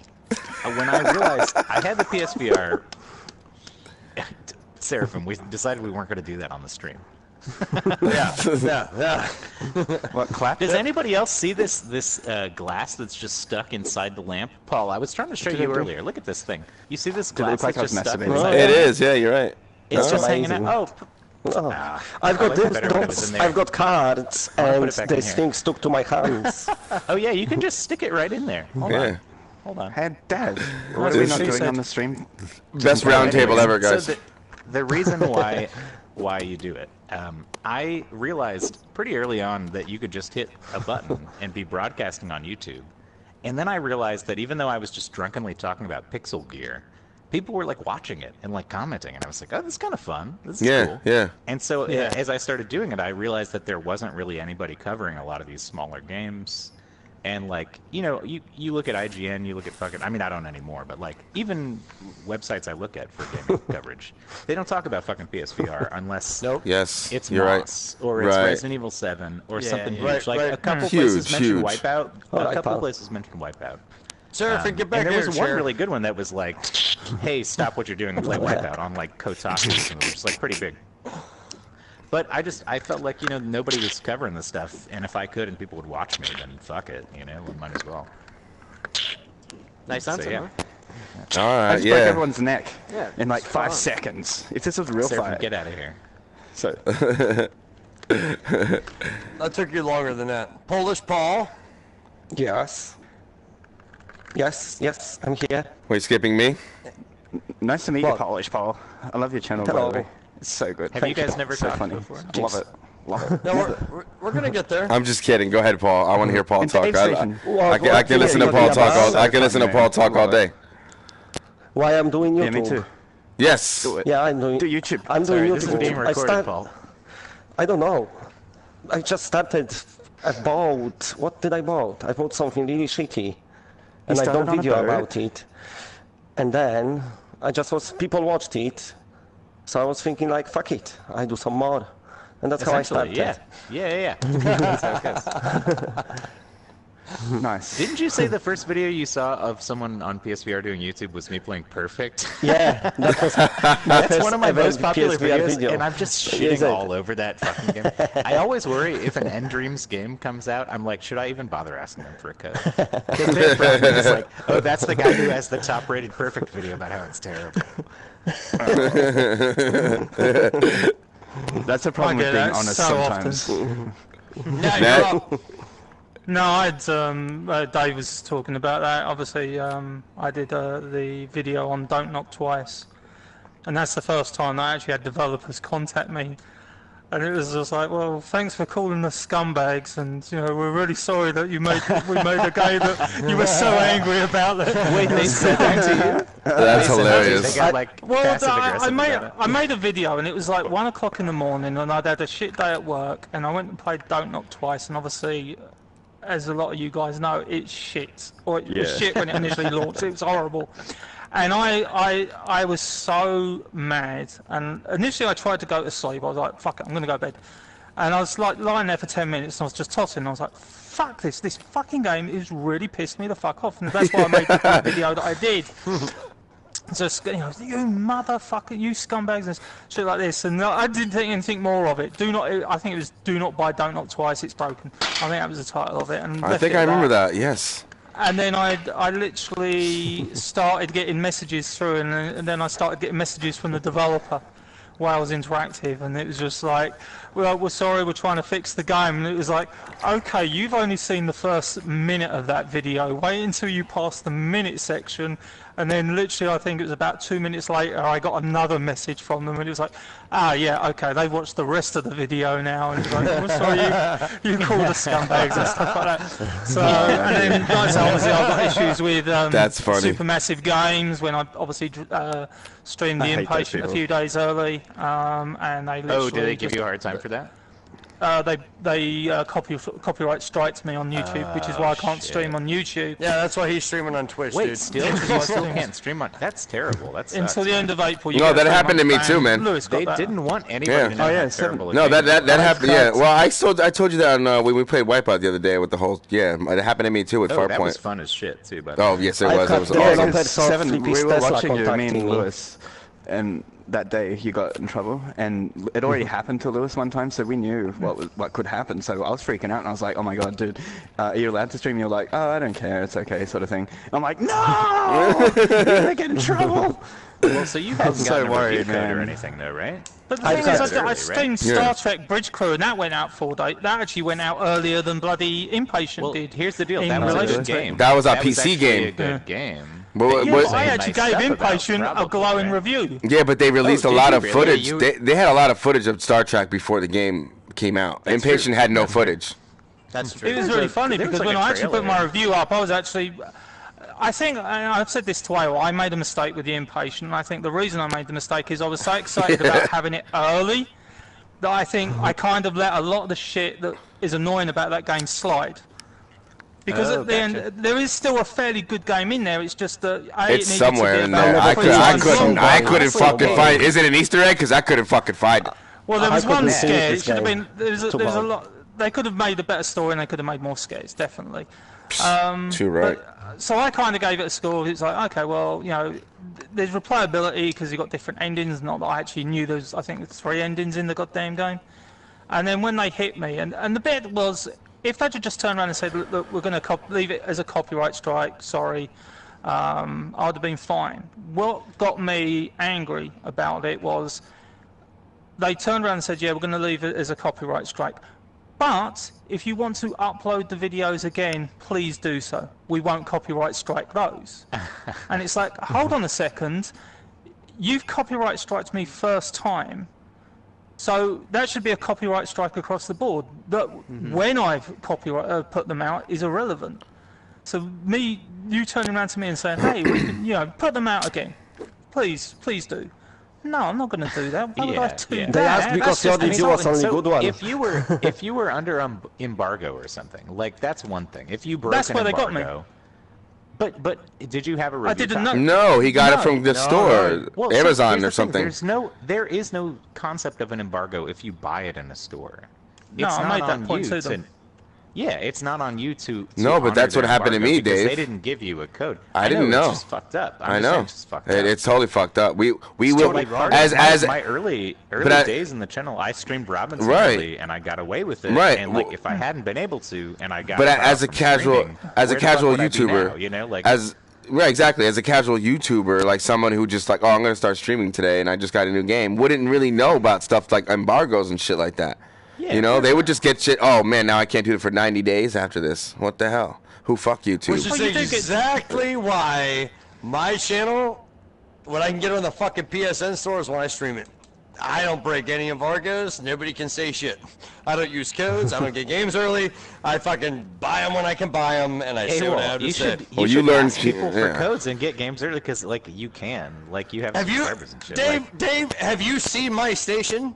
If they ask these stupid things in the emails, like they don't look at your channel before they send you the fucking code, They go. What's your There's most been recent times when If they I look at my already channel, I reviewed a would game. never get There's a been- code. Yeah, exactly. No, there's times where I've already reviewed a game, and they ask me if I want a code, and I send them my link, and I'm like, yeah, sure. And it's like they didn't even it's look at happened it to to me a see few that I times, just did a review. So they Yeah. still send me one, and I'm like, fine, I'll give it away. But like, yeah, they don't care. I mean, just ask for codes, man. You don't have to spend all your own money to play all these games. Half of them end up being, my channel is every game I've ever bought. It's all on my channel. If I ever get a code, I'll give it away. That's just how I do it. That's nice of you. That's cool, but that's how I do it, man. So Actually, ACG, ACG's the same way though. He buys every game.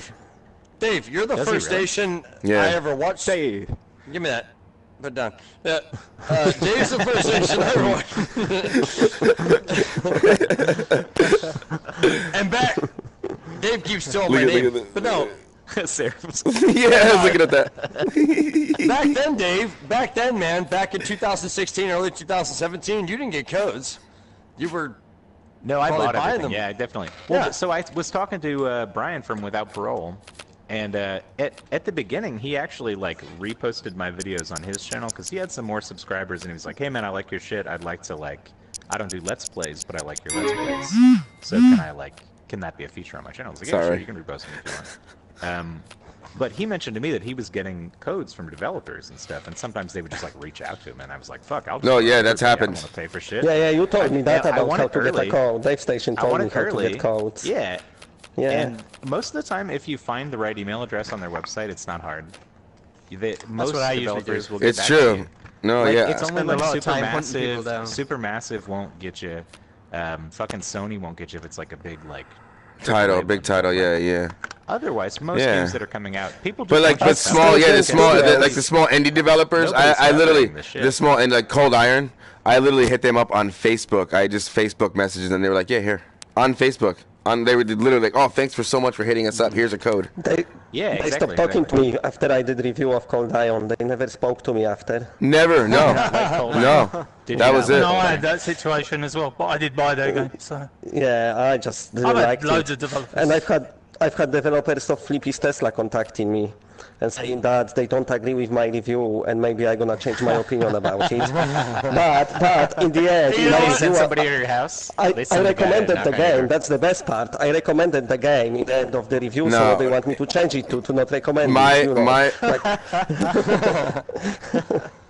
All right, next question. We're gonna get off of the review code bullshit, but no, Paul, that's exactly why I don't use them, because they'd tell me too. They'd be like, "We don't agree with you." Oh yeah, wait, because wait. If they give it Wait.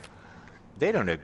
I mean, the only person that I know that actually, I know we weren't going to go into this. This is not the point of this. This is like, more of the I will say YouTuber sometimes people get codes and it does affect their reviews. Most of us sitting here, I don't think that's the case. Fuck no. No. So most of the codes I get though, the I'm games not were fun. Particular names or anything, but. Yeah, but like, I thought real quick, AWOL. The one time for Sprint Vector came out, and a lot of you guys got codes for Sprint Vector and stuff like that, right? And you never reviewed Sprint Vector? No, never played it once. Didn't have chance. No shit. Oh, it's so fun. But listen to this. Listen.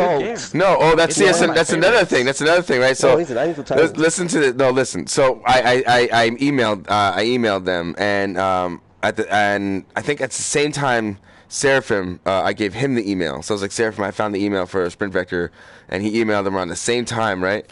And they emailed me back saying that I wasn't a part of a. Like a review list, not a review list, but like I forget what press list, something they said, and select partners. I'm sorry, select partners. That's the way they said, select partners. That's how they used it. So, and then a day later, I think, like Seraphim got the review code, but I didn't. So I hit him back up again saying, hey, you got any extra codes? And like, nah, you're not a select partner. But I was like, how's that possible? I get like if you're a select partner, that means you probably emailed them like months ago and you got on a review list or something like that. But if I emailed them at the same time one of you guys did, you got one, I didn't. I was just like, what the hell? But I ended up getting the game anyway, and I loved it. I still love Sprint Vector. So, but it was weird. It was just a weird thing that happened. That's why I need to refuse if I got something to say. That's why I don't worry about the code bullshit, man. The game comes out, I pay the fucking money, and that's where my reviews come from. Yeah, I only do it sometimes. About these fucking douchebags and their fucking game. If it sucks, I say it sucks. If it's good, I say it's good. And they have nothing to say to me or give me anything because I bought it with my money because I'm just another motherfucking consumer doing my job. You know, I don't deal with any of that shit. So if I get a call and I don't like the game, I'm still gonna say that I don't like the game. Same. Well, I got a code for American Way, so. American Dream. Yeah. American Dream, and I slated that because it was just so boring. I didn't even get to the end. I couldn't get to the end. Yeah, but I couldn't get to the end. Weird. I had Abel and everybody else turning around to me, go, when you get to the end, it's weird. It's like, I couldn't get to the end. In fact, I actually did a review for it. And there's a bit in my Let's Play that I put in the review, and it's literally the bit where it turns around in the game and says, you've got to the halfway point, and literally I howl in pain, because it's like, no, I can't just be at the halfway point, this is just torture. And I put that in there, and it's like, well look, you sent me a review code, I'm reviewing the game, and your game is shit. And I'm not going to say. Yeah, but that's fine. Everybody does that. So everybody does that here, but like, I've never had a reviewer reach out to me, or a developer reach out to me and be like, hey man, we don't agree with you. Like, I don't worry about that. I have, and I don't even get review codes. I have, and I don't even get codes. They hate the shit I say. They fucking hate it.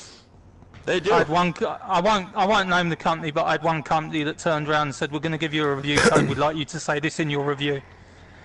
And it was just like, no. You give me the review code and say what I want in the review. Yeah, that's happened. That's happened. Give me the code. Yeah. I told you to hide the cards, Breach. All right, what's our next question? Next question, yeah, come on. All right, off to the next question. We're gonna get off of YouTube fucking bullshit that matters this is like inside baseball. Yeah, let's move it along. So this is from Ian McNevermind. Do you have to have a YouTube channel to be considered a VR expert? No. No. People write books about. Someday invited to conversation. No. I think when I read this question, I thought one thing. It was like, some of us, there's lots of guys, you guys know on your own channels, all these channels, we have a lot of the same people that comment. Some people just don't want to put their own opinion out there and put a face and a name to it and be ridiculed. Like, I mean, you have to have thick skin to do this, and I think we're not necessarily experts. I've been gaming for 33 years, which helps me, but you know, at the end of the day, it's pretty much the balls to go out and talk and have a channel called Lewis Knight PSVR, Dave Station VR, Polish Paul, 7 Degrees, Seraphin's bullshit. Seraphim, you better eat those carrots, man. I want you to eat those carrots. Your mouth is wide open. There was another guy that eat those carrots. That commented also that it had done YouTube years ago and got into a he got into a bit of a tiff with somebody over some stuff. Said they're kind of like they're standoffish, but I guess I don't consider myself an expert. I just buy them all and play them, and I don't know how you guys feel, but I just give people the best opinion I can, so they should or should not buy the game. So you guys can go around and say what you say, but that's all I'm trying to do. It's not getting I totally agree with you. That's it. Yeah, I agree. No, I agree. Oh yeah. So Lewis agrees, Dave Station. Oh yeah, no, he looked right at me immediately, and I was like, I agree. I agree. Yeah, I agree. No, I agree. No, but hold on. We are editing shit. Say it. So no, you don't have to be an expert, or you don't have to pretend to be an expert. So that's. Oh wait, like, Dave Station is going again. I am going. I didn't. I was just saying I agreed, but I think having played most of the games doesn't make you an expert, but it gives you some perspective at least. And you can compare things in a way that somebody who's just like random consumer who spends like I forgot about that part of the question. Sorry. PSVR games or something like, who, you know, it's good to have that perspective of playing everything. So it's not like being an expert or being great at the games, because like I suck at most of these fucking games. Dude, look at us the other night playing Lewis and fucking Wipeout, man. We're back in the fucking tail end the whole fucking night. Me too, man. I think I won once, and I was like, all right, I'm retiring. Don't stuck to my hands, this. Can't get it yeah, my hands are broken. I can't see them. My hands are carved and the only thing I'd say is that no one needs to be an expert to do this, because let's put it this way: who is the biggest personality on YouTube? PewDiePie. He ain't an expert of anything. He's just a guy that got lucky. Look, people liked him. People liked him. Whether you like PewDiePie or not, look, a lot of people like PewDiePie. I watch PewDiePie. Even PewDiePie will turn around and say, I'm not an expert. But isn't he like a competitive? Isn't he like a competitive gamer? Like he plays well at stuff. No, he doesn't. If you actually watch some of his gameplay, he's actually crap at a lot of games. He's a bad gamer. He's not even a good gamer. But what he's really, I tell you what, PewDiePie's really good at is literally making a game, even if it's boring and anything, fun. Because he'll just take the piss out of it, and people like that. And look at the guy; he's got 55 million subscribers. That is an insane number. He's got no one's anywhere close to him. Even PewDiePie will say he's not an expert. Christ, the guy makes so much money, and I'll give him his dues. He gives a lot of it away to charity. He actually literally puts his money where his mouth is, which a lot of people don't. But YouTube is very democratic; that anyone can do it. Yeah. And the general public out there will decide who they like. When I started this, if you'd have turned around to me and said, because I'm almost hitting my 2-year anniversary of starting this YouTube channel, if you'd have turned around to me at 2 years time, 2 years ago, and said, in 2 years' time you're going to have 1,700 subscribers, I'd have literally, well, it would have taken about an hour, and then after I'd have stopped laughing, I would have said, nah.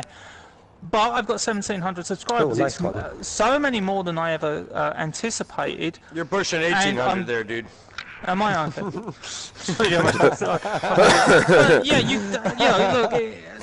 the people out there have decided. I mean, JD's a perfect example. I mean, obviously he's active on all our channels. He's here, by the way. So active on my channel. Yeah, he said hi to me as well. But he's been active on my channels. He actually does more for my channel than I do.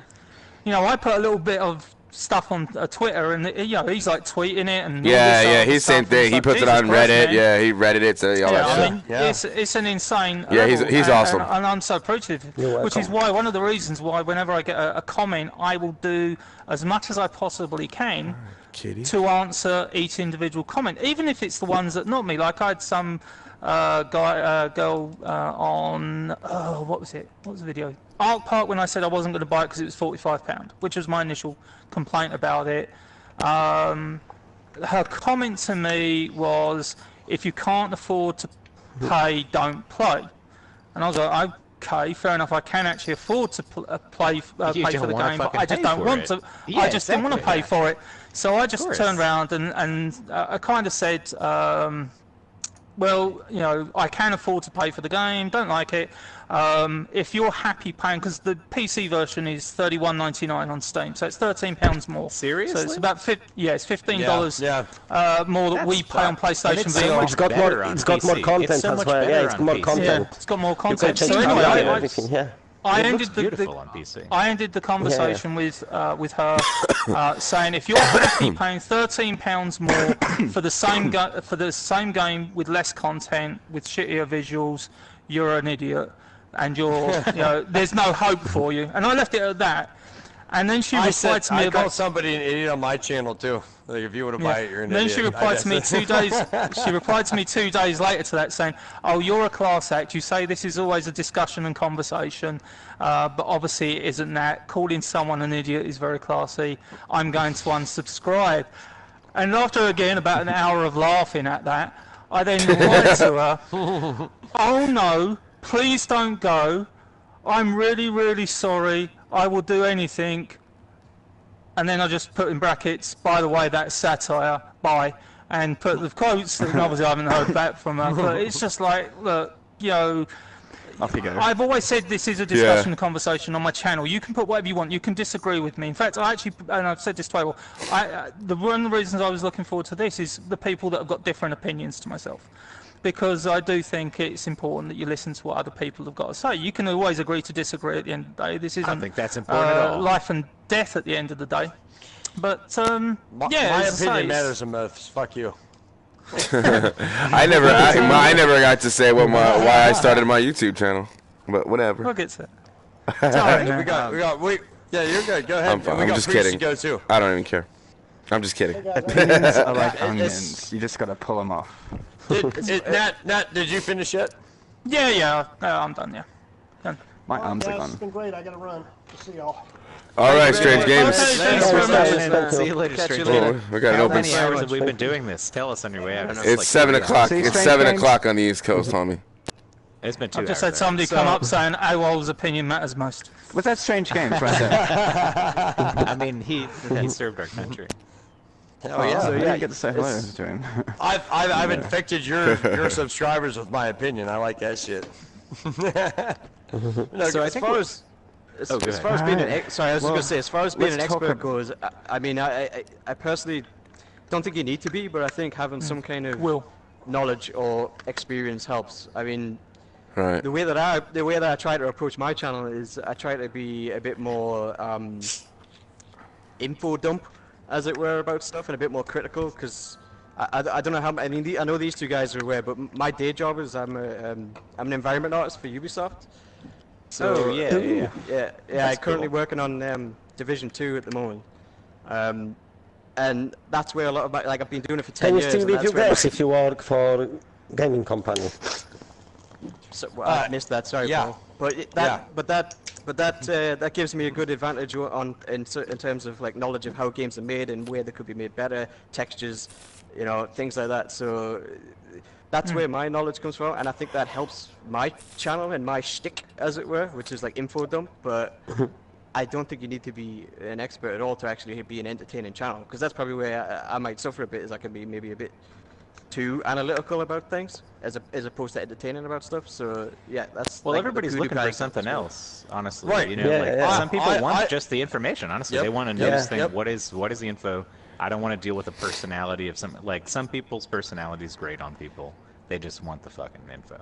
Yes. So, yeah, I mean, everybody's got their lane. Yeah, absolutely. Like, I wouldn't Yeah, worry too that's much. all I really. No, it's true though. Like it's fun to just give, the info about the game. You don't have to be like an expert on VR. Like I don't know how this fucking thing works at all. Like you know what I'm saying?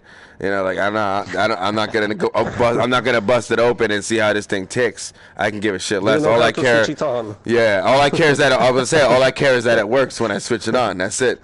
That's it. That's all I care about. But the games, I think we have to be like, yes, if you're gonna do YouTube and stuff, you gotta be a little more knowledgeable about what's coming out. stuff like what Paul does. Yeah. I love what he does. I mean, we all know what's coming out because of the other channels, and we can all anticipate whatever's going to come out. PlayStation Prospect is another good one, who comes out with tons of stuff. And they do. I'll watch them too. Tons of stuff that I don't even know about half the games that he knows that are coming out. And but starting a YouTube channel it's not that easy at first, because at first when I started it was just for fun. Literally, I met where is he? There, that guy right there. I met that guy. I met that guy on Starblood. I met that guy on Starblood Arena. I caught him live streaming, and I said, "Can I? I add him on my friends list or whatever." And that was it. From there, I started live streaming with those guys. But it was just for fun. I think it was because everyone in the party at one point was streaming for no reason. It was just like, yeah, I'm streaming. I was like, you know what? I'm going to hit my broadcast button too. And then people started watching and commenting. And then they asking questions about the game, or should I get a VR? And I was like, yeah, this is fun. I'm going to keep going with this shit. And then, it grew to something much more bigger than I ever thought it was going to be. But I love it. And it's all mostly inspired from this guy, because watching him the first video I watched of Seraphim, any VR, the videos, was Resident Evil when it came out. I was watching Brian Paul with the news and stuff like that, but when Seraphim played the Resident Evil 7, it was ridiculous. I was like, this guy is randomly funny for no reason. And he's just out screaming his head off. Yeah, shit, hilarious. Yeah. It was something I was like, oh, I can. Yeah, I was like, I can. I was like, oh, I could do that. I feel you. Yeah. I was like, oh, I could do that. It's fun. YouTube is fun. It's just a fun. I'm not here to get paid for this or anything. PSVR is a passion. I'm trying to catch that, but I got no arms. I'm sorry. I got a floating 4 though. Is anybody? Is that somebody holding it there? Is that what it is? I don't know what happened to my hands. They just disappeared. Next question. We're on to the next question. Yeah, please. Next question. Hold on. Can I throw one thing out there I've been thinking about for a minute? Absolutely. So we've gotten a lot of questions about our VR channels and our background on our VR stuff. And if there's any more of those, we should probably kind of just. I think we've talked a lot about that already. So we should just stick to I agree. Just game-related stuff, upcoming. Thoughts on stuff. Just throw that out there. So we want to talk about, I don't know, E3 and upcoming games that we're looking at? Dreams. Oh, was that play the one? Dreams. Was that the comment? Can you read that comment out loud? Because I couldn't understand that fucking comment, the one about E3. I saw that one too. Yeah, I couldn't really understand it either on my channel. It was something about E3. So It started with E3. You guys want to talk E3 and upcoming games? Yeah, sure. All right.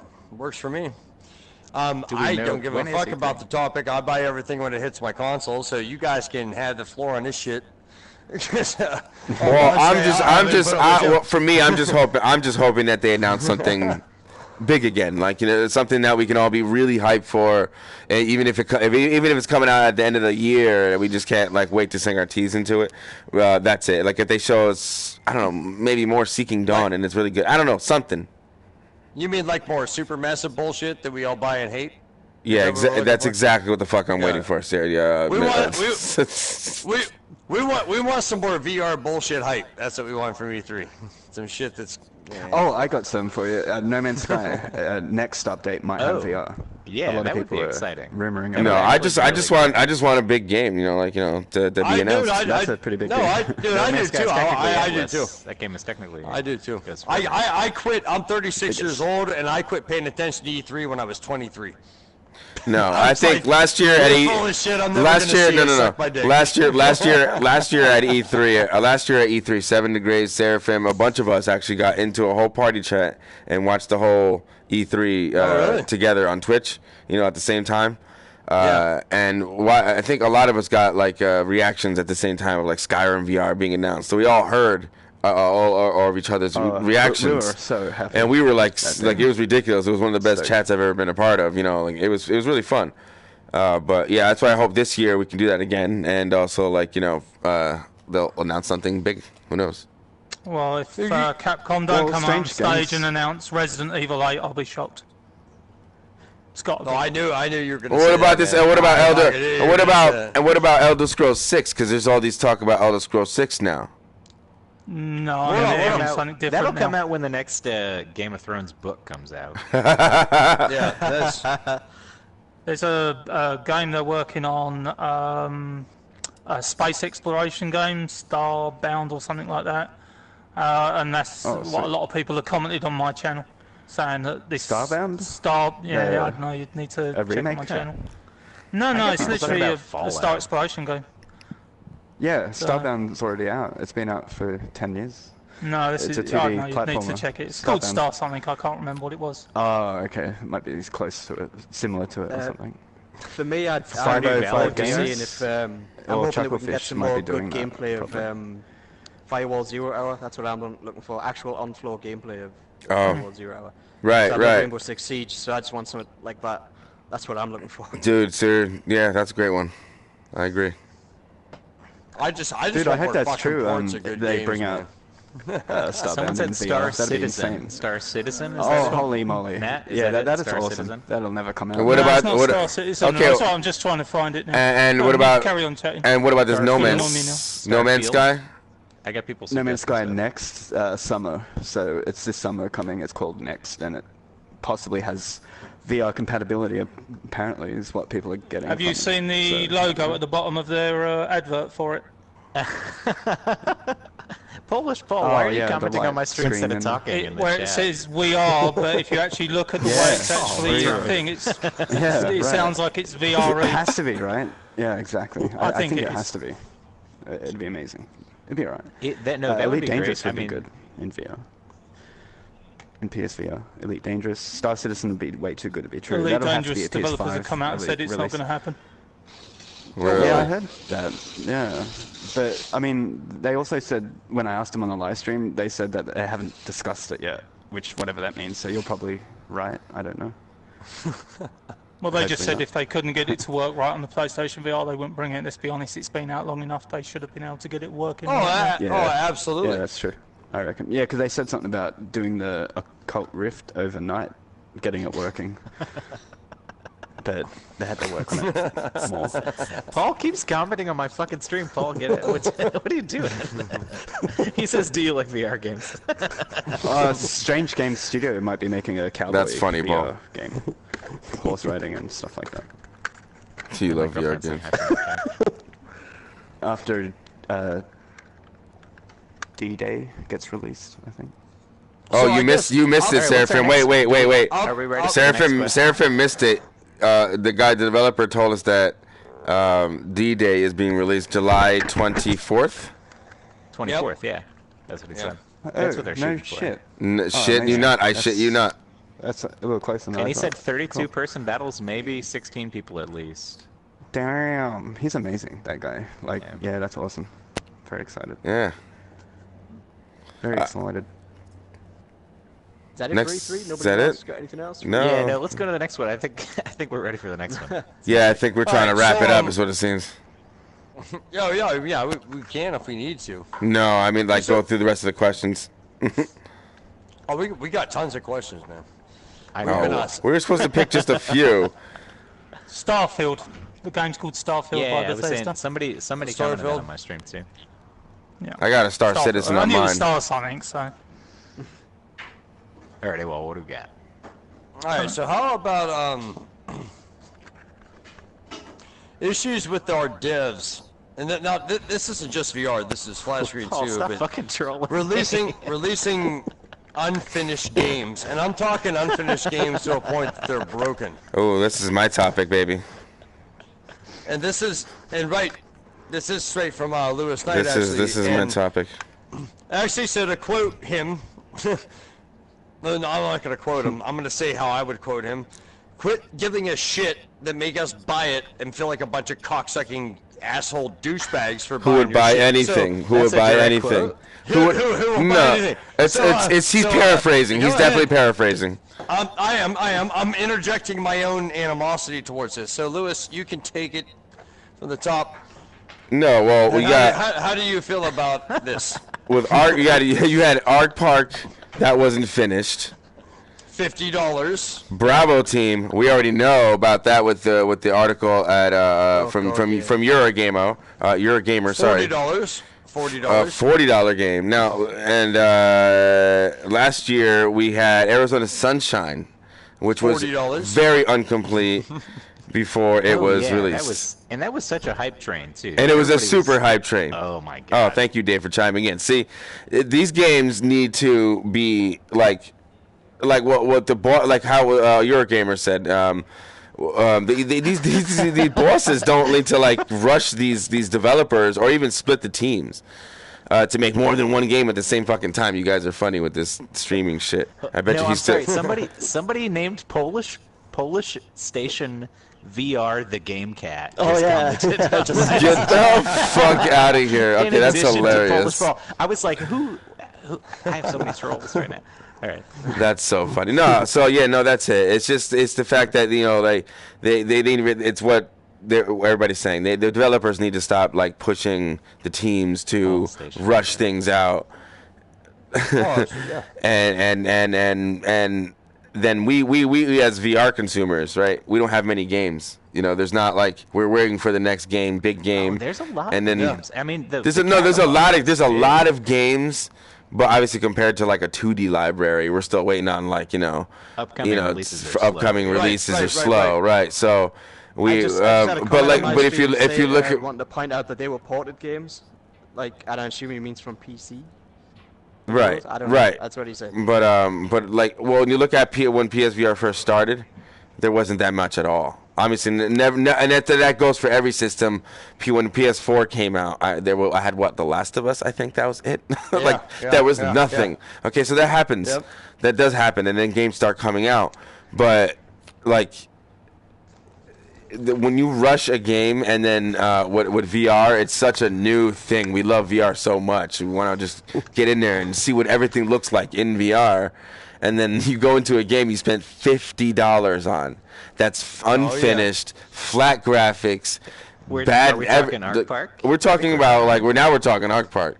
Everything that I've seen in this guy's giant Afro stream of Arc Park, almost 3.5, 4 hours, yeah. Almost 4 hours.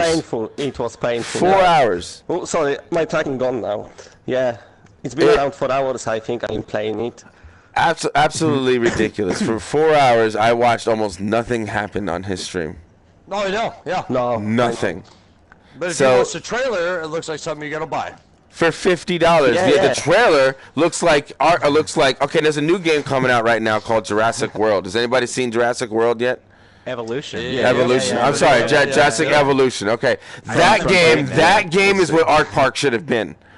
Okay? Yep. That game is like you build a park, you have all these dinosaurs. That's what you need. You need Jeff Goldblum, exactly. You need Jeff Goldblum, and but they built the game around things that fail. So you can have a storm happen, and all of a sudden their fence will come down, and a T-Rex is running loose.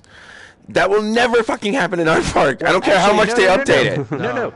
I will say, here's this. In Arc Park, at the beginning, they're like, oh, wait, something went wrong with the mind controller. That's why you got to shoot all the guys. That's it? Blow it up. So that is essentially what you're talking about. It's a terrible version of that. Right, but it's a terrible... Right. I forgot about it. But it is. It's a terrible version of that.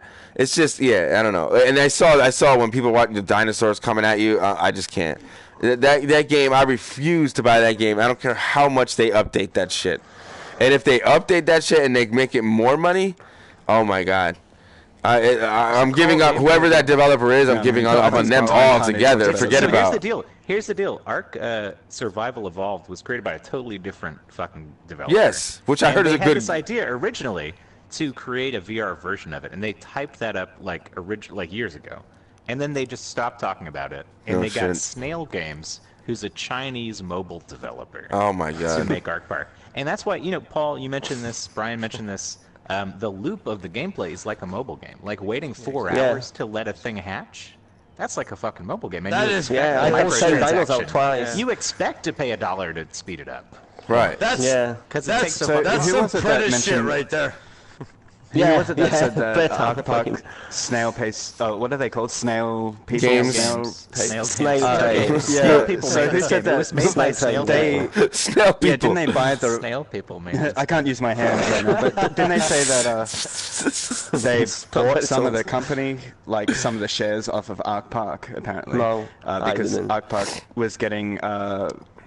lawsuits from copyrights for some reason, right? So Really? they were like, "Oh, we'll help you out. We'll give you some money if we can have some of your shares." And they're like, "Yeah," and that's how they got the Ark Park assets. And they just fucking money cash grab. That's all that is. Oh, yeah, absolutely.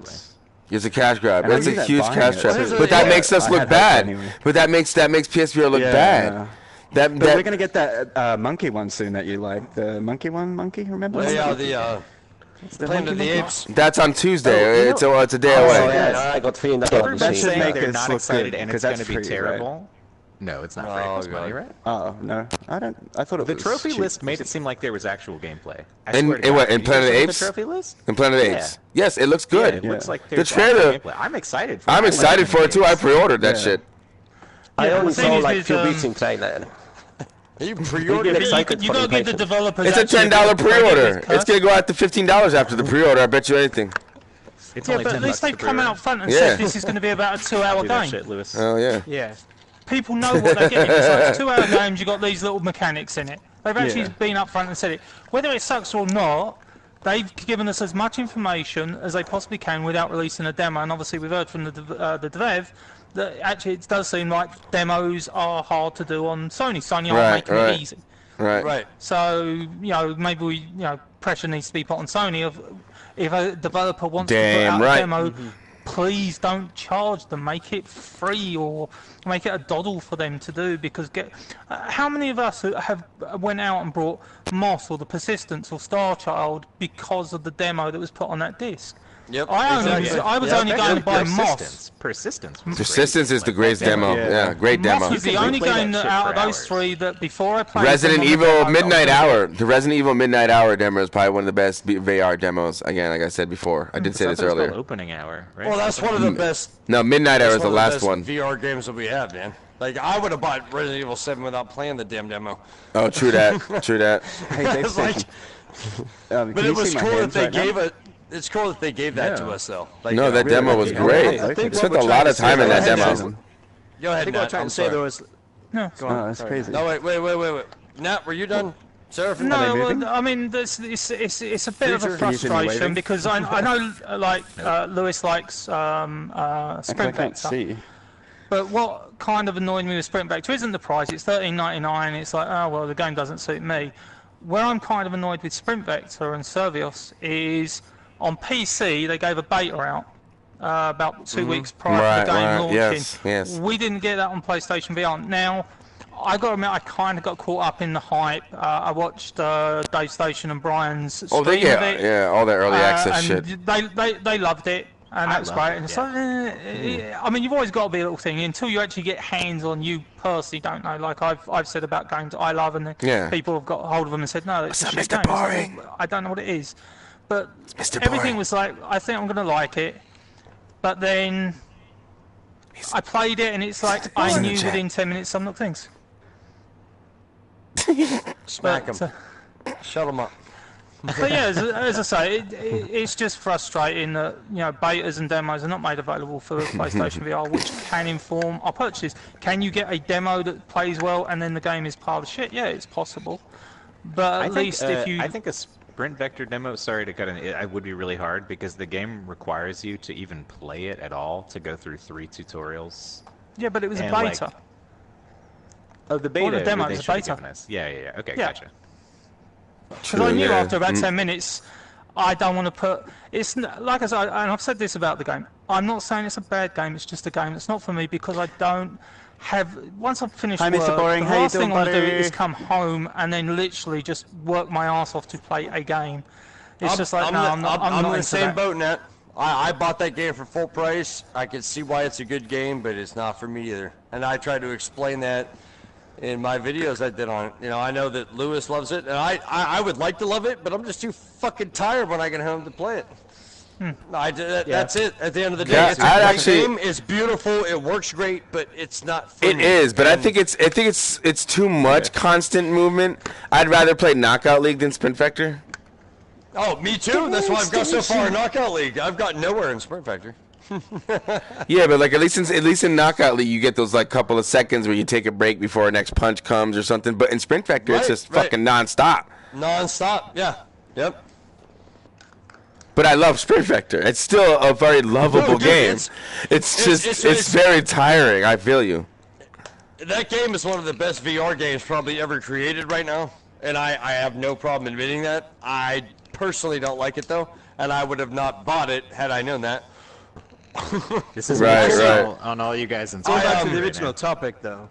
If you go back to the original topic, which was about busted-ass games and that, Sprint Vector's not busted. It does and it was priced appropriately as well. Exactly. True. No, that's absolutely true. See you later, pal. Good night. Right on track. Paul, what are you talking about? What'd you say? What is that? I'm just talking to somebody been leaving stream. I said good night. Are you not commenting on my stream? You're talking now.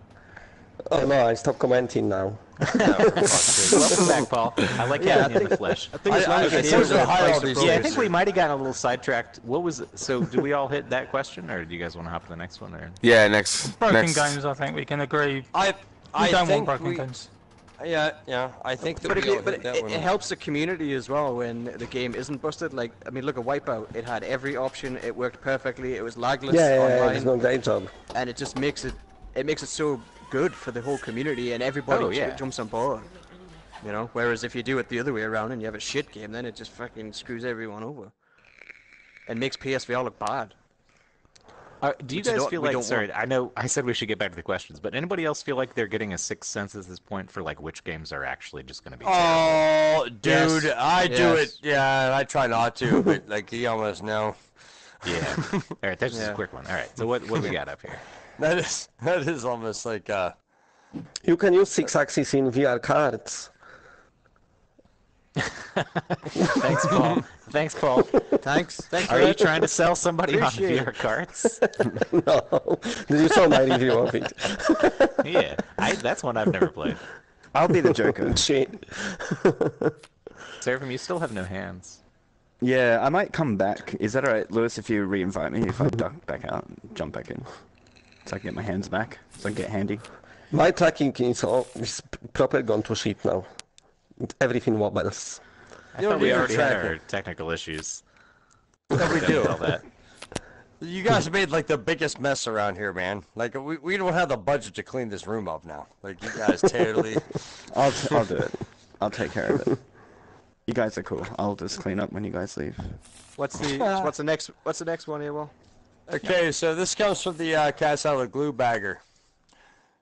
What is the AAA studio's tipping point for creating PSVR games? And what's the biggest obstacle for VR development? We kind of had Strange Games address the fact that it's not that big of an issue. Frame rate. And I think the other side of it is just the fact that our install-based market saturation is not causing them to make them for us. That's my answer. There's not enough money in it. There's not enough money in it. The EA wants somebody else to do a big game that sells well before they'll actually do it themselves. They don't want to be the trendsetter, they want to be the trend follower. Right. Yeah, well, Ubisoft I mean, does they've got their investors to fucking satisfy and shit. You know, they're not like in. Well, the Star Wars thing on Battlefront was paid for by Sony. It was bloody right. That's why. That's why PC units didn't get it. Yeah. Sony paid for the Rogue One mission. I wish we paid for a full game. Yeah, would have been nice, wouldn't it? That's why we didn't get anything for Battlefront 2, because Sony didn't put any money in. Damn shame. Yeah, it is. The problem that you got with both Activision and Sony, sorry, not Sony, EA and companies like that, is they don't look at the big picture. They just look at, we want as much money as we possibly can, which is why EA introduced loot boxes for Battlefront 2. They didn't care about the consumer, it wasn't about that, it was about making as much money as they possibly could for the game. Now, admittedly, you say you work for Ubisoft. Ubisoft also want to make money, but they're actually one of the big AAA studios, along with Bethesda, that do look at the big picture. They know that, yeah, VR isn't going to be a multi-million seller. They can still make profit. Like, there's no way they didn't make money on Star Trek Bridge Crew. No way they made money on that game. I mean, Jesus, look at the size of the file. Yeah, it's a great game, and it's good for Star Trek people.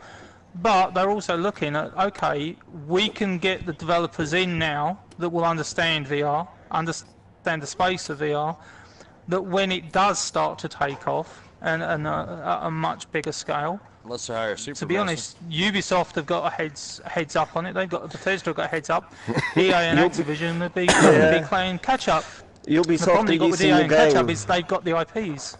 Ubisoft releasing new game for PC called Space Junkies, and they're not gonna bring it to PSVR because there's no thumbsticks or move controllers. But the game looks good. Yeah. No I'll be thumbsticks. honest, I give them respect for that. At least they've come out and said, look, we'd love to bring a game to PlayStation VR, can't do it, there's no thumbsticks on the thing. It sucks, but at least if they're honest, you can turn around and say, okay, that sucks, it blows, but thank you for being honest, and then you look at their next game. Because when they market that to you, they should have, hopefully you'd like to think they'd be honest with that one as well. So I'll give kudos to Ubisoft. They're not bringing Space Junkies. Yeah, it does look good, but if you can't physically bring it to PlayStation VR, don't bring it. Don't try and shoehorn mechanics. This is a prime example. Is Raw Data was an award-winning game on PC, but when you take out the nav controls, when you put it on PSVR without nav support, it's not that. I didn't get off with the controls. I beat that game 3 times and still feel when I play that game like I have no idea what I'm doing. Like control-wise, I feel clunky and stupid. And so yeah, I do respect a developer that goes, you know what? You don't have nav controls. Fuck your platform because our game's gonna suck over there. And I'd rather have them say that than charge me $50 for a shit port. Thank you. I could respect that. Thing is, I really enjoyed Raw Data. I never played it. Yeah, Raw Data was fantastic. Yeah, Raw Data was fantastic. Actually, I really enjoyed it. It was hard. And after I got it on the Pro, it was even better. Raw Data's a great game, but the controls suck. No, they don't. Not anymore. Yes, they do. Even they did whatever. Go play it on a Vive or something, dude. It's I get it. I get it. Like with the thumbsticks, yes. But I had no problem playing it with Skyrim. I had no problem playing with Skyrim controls. No, what I'm saying, what Nat was saying about a company saying we're not going to bring a game over there because it's going to be subpar on your system. That's exactly what he was saying. It's one of my most popular videos, bruh. Chill out. No, I was kidding. No, but instead of having shit controls with X goes left or up or down or O goes wherever, because we don't have consistent controls for the moves, and you go in there and you go, I can't control properly. Here's PSVR's not getting our game because you don't have nav controls. Here's that, that's right. what we're gonna look at in the future. Right, but here's where that kicks in too, because like in Skyrim, right, on the DualShock 4. On the DualShock 4, you can dual cast. You could dual cast your magic with both hands and walk backwards. You can shoot a bow and arrow and walk backwards. But when you're with the move controller, since there's no analog sticks, you can't move backwards while doing magic nor shooting a bow and arrow. Right. That's why I don't play Skyrim with move controllers. I play Skyrim. I still love it though. I still love it. That's how I feel about Doom too. Like people complained a lot about Doom, and I'm like, just play with the fucking DualShock. It's great. Yeah, DualShock is great. Doom is great with the DualShock. Yes, I agree with that. I played it the same way. I do. I still love Skyrim with the move controls, but Doom is best played with the DS4. Absolutely. Yeah. Yeah, I don't honestly, know what they did for with menus. So the thing about Skyrim, menus and the move controller do not get along at all. Menus are fucking nightmares. Right, yeah. For any menu though, using the menu for the PlayStation with the move controller is a pain in the dick. Yeah, so there's so many menus in Skyrim. That's why I have to play DualShock, just because it's like it takes me out of it if I'm sitting there fucking swinging. Well, that's why I put like everything. I put everything in my favorites. Yeah, I know. That's ridiculous. The thing is, though, if you look at any of the PC VR stuff, I mean, one of the things that they always do with when they're innovating with new games is they have like a belt system for the majority of their stuff. So you're always picking up guns, you're taking stuff off. So we should have more interactive things like that rather than menus. Menus is like really old school. We should be looking to sort of like take like a sword off your back. That's when you're porting an existing experience to VR when some of the mechanics just don't make sense in VR anymore. Yeah, I agree. Yeah. You preach it, buddy. Preach it to us more. That's what JD telling me Skyrim is one of the best things on earth. Seraphim, where'd you get hands from? I got hands again. I went back and I came back. Where'd you get hands I from? went out and came. Okay. Oh, God. Seraphin's back to tear up the room. No, this is great though. This is good. This is good for people with ADD. All these toys to play with. It's great. I mean, if we're going to be here for 4 hours, man. If we're Later, Mr. Boring. Yeah, exactly. We got next one. What's Mr. Boring doing? That's fucking wild, man. Next question. Next one. You know what's funny is though, like how some of us are like we're so. For instance, you guys remember Skippy PSVR? Yes, sir. He was one of the first guys I ever gamed with in Arizona Sunshine, and its shit show of an actual release, where the aim controller didn't work. I used a DualShock because it worked, and he used the stupid Move controllers, which worked just as good as they did day one as they do now. They still work just as good. And I learned from him where some people on PSVR, some people want to stand, some people want to sit. And Skippy's going, I want to pick things up. I want to physically be able to grab something. Yeah. Job simulator shit. So, right, and I think I was looking at it at that point even going, dude, this thing makes regular games so much better. Like, what do you want to do something that we can't do yet? Because when VR came out, after I spent the $500 and didn't even think it was going to work. So the fact that I got it home and put it on and went, holy shit, it works, was cool.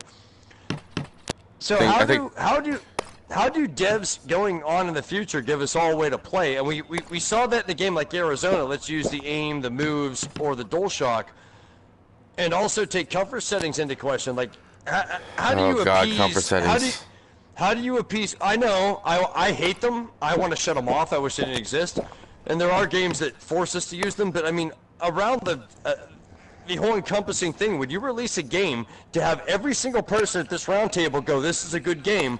What they need to do is let us play it the way we want to play it for everybody's style and use the comfort settings that we need, because I know Nat, for instance, he uses comfort settings, yes. Whereas I don't. So if you want to appease all 7 people in this room to put out a video about your game, right, I better be able to sit and play, you better be able to stand and play. You need a DualShock, you need an aim, you need a options. Hold on, give us fucking options. Counterpoint. There he is. If you got a game like Sprint Vector, how do you DualShock that shit? You don't DualShock that. You could. No, you totally could. Same game, but it's not. It doesn't feel like the same experience at all. It wouldn't feel the same. Well, how about this then? How about there's this sometimes where the controls are baked into the game. Super hot. At a level where, like, you gotta play it super hot. Exactly. You can't play that with DualShock. There's no way you can fucking play super hot with DualShock. So some games you gotta just stick to one motion control system or one DualShock thing, and it won't work otherwise. Like Moss wouldn't work with moves. You can't play with the aim controller. Like, what about how about this though? And this is another thing when it comes into baked-in controls, specifically these high octane ones. What about handicapped people that can't do what I can do because I'm a fully functional human being? Like they, and even in the VR world, they're not as good enough.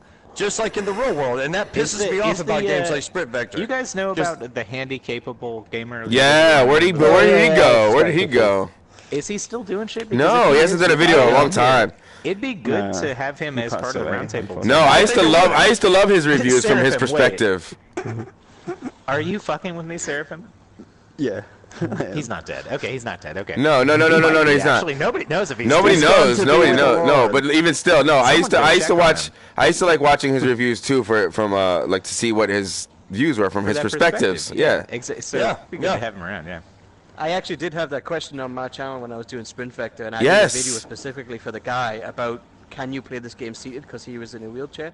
And when I did my original review, it never occurred to me to even test that. And then as soon as he asked, it was like, I've got to give this a try. So I tried to play the game seated, and it was bloody difficult. How did that go? It probably didn't work. It was hard. It was possible, but I don't know how competitive you would be against, other people. That was Here's one thing I will say though. Here's the one thing I will say. Just in that particular scenario, if you are a wheelchair-bound person, you are kind of used to using your arms to get around, so it might not be so bad. Like no, you can't get around. You can't get around your arms. The actual armrest on that chair. that you're sitting in right now. Yeah, but you could put Where I'm you sitting. can put armrests down and stuff. But I've seen people like on YouTube, the people that like do most of their OBS streams and stuff like that with their the picture in picture, and they're sitting in their gaming chairs playing fucking Sprint Break. I'm like, what are you doing? Stand up! Come on, like, come on. If you can stand, there's no reason you should be sitting playing this game at all. And I could see them struggling, like not even going fast, and like, come on. It's ridiculous.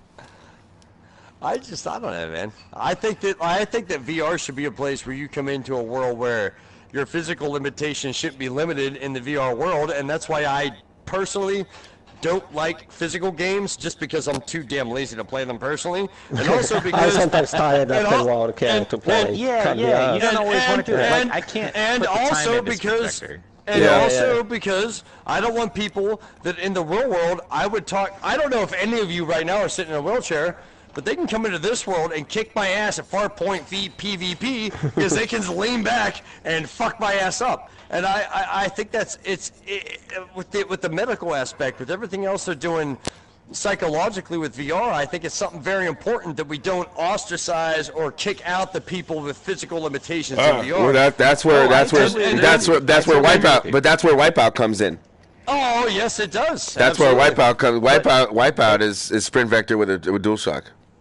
At the same time, should we limit? No, we shouldn't. We shouldn't. No, but there are games where the concept just top to bottom involves being in a virtual reality space that is movement oriented, that is a certain way, because that is one of the potential avenues of virtual reality. Like to use your body in a physical space, Right. and still be in the game, and so like. Obviously, you want to, as much as possible, like allow anybody to play, but there are still going to be some experiences that are just like rum and coke, Seraphim. Of course. Yeah, like.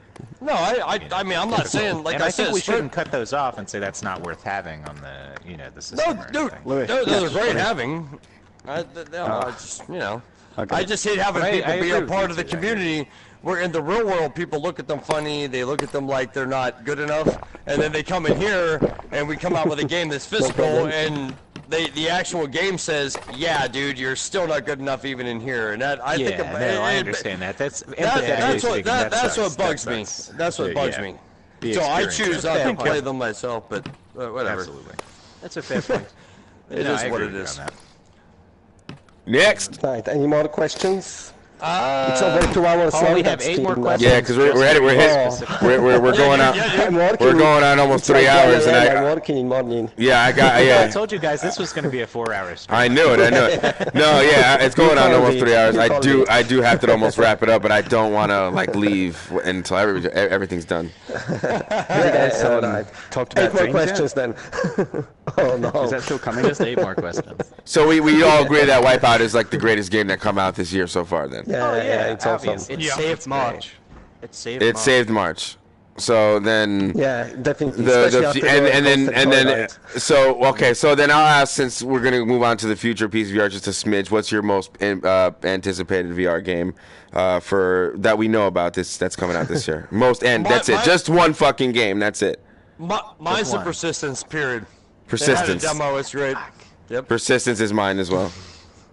Fuck. I gotta come Firewall Zero. Oh man, but maybe Blood and Truth. Oh fuck me, I said 2 games. Yeah, I'm looking forward to Operation Warcade, and that's coming out. Oh, that's a good one too. I've known about this game for ages. Yeah. Seraphim, what about you? What did you say? Dreams. Yeah, I can't wait for that. I hope it's still fully functional in VR. Seeking Dawn's a good one. Seeking Dawn. Yes. What's that? Pixel Ripped. Yes.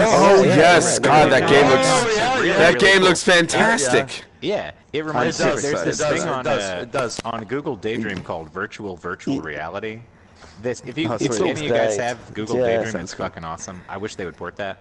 But that reminded me of that because you're just going through different scenarios, and it's like it's in on the fact that it's a virtual reality game. It's like breaking the fourth wall the whole time. Yeah, it looks pretty good. It's awesome. Yeah, I messaged developers of Dreams and asked them like more questions about the game, and they said, "Oh, just post us link to your channel first." posted them a link and they never messaged me back. They should have realized you were the freshest in the building. Well, I'm going to choose a game, a bit like told me that was PlayStation busy. here. I'm going to say the next game I'm looking forward to rather than a game. So the next game I'm really looking forward to is Rick and Morty Virtual Reality. Oh, yeah. Very nice. Because that's out That'd be fun to play in with 10 after days, dinner. and Yeah. it's got highly rated on Vive and Oculus, and it seems like the Move controllers will work well with that. To be fair, it doesn't look you like have to analog have a- sticks, so You have to have a very That'd high be IQ to Yeah, appreciate that. The Mr. Rick and it's Morty. Rick and Morty, man. I'm sure I appreciate Yeah, it. No, sorry, I'm referencing a meme. That's a meme. There's like this copy pasta that's just like this really long thing about somebody. So the end of quarter Yeah, one. that's the next game that I'm looking forward to. I'm expecting good things from, All right, from so that because I'm expecting to have fun. that is 2018, the end of quarter one. Well, mediator man. Lewis, are you yawning? I did, Leon. Okay. Seraphim, what are you looking forward to? I'm looking forward to making my own games and dreams. I think that'll be sweet because I want to make a tennis game, a ninja game, an exploration game. Seraphim's good at and making that's the type games, of guys. that I Don't you make Little Big Planet games? Oh, I used to, yeah, definitely. I thought I saw on your a channel little bit. somewhere. Seraphim Yeah, I Sky. thought that- Seraphim Sky. Yeah, I want to remake that in dreams, Seraphim, like, hardcore. didn't you make one of the most downloaded Minecraft games of all time, which isn't my thing? I think it's stupid, Oh, that game, yeah, but, a map? you know, didn't you, like, do something Can we really give him cool some in high Minecraft? fives? Can we all give him high fives? Yeah, one of the. It's a pretty big Minecraft map. I spent, like, Shambhala? It's a year and a half on every day building it. What's And it had, called? like, Shambhala? Shambhala, yeah, Shambhala. Oh man, I have to check that out, man. Yeah. I was reading your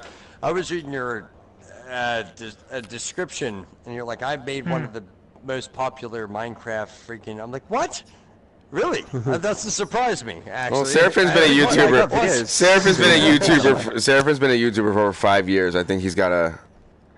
How was a long? Minecrafter How when I long? first started, Yeah, he's yeah. a Minecrafter. So. And then I grew up. And so, boy games.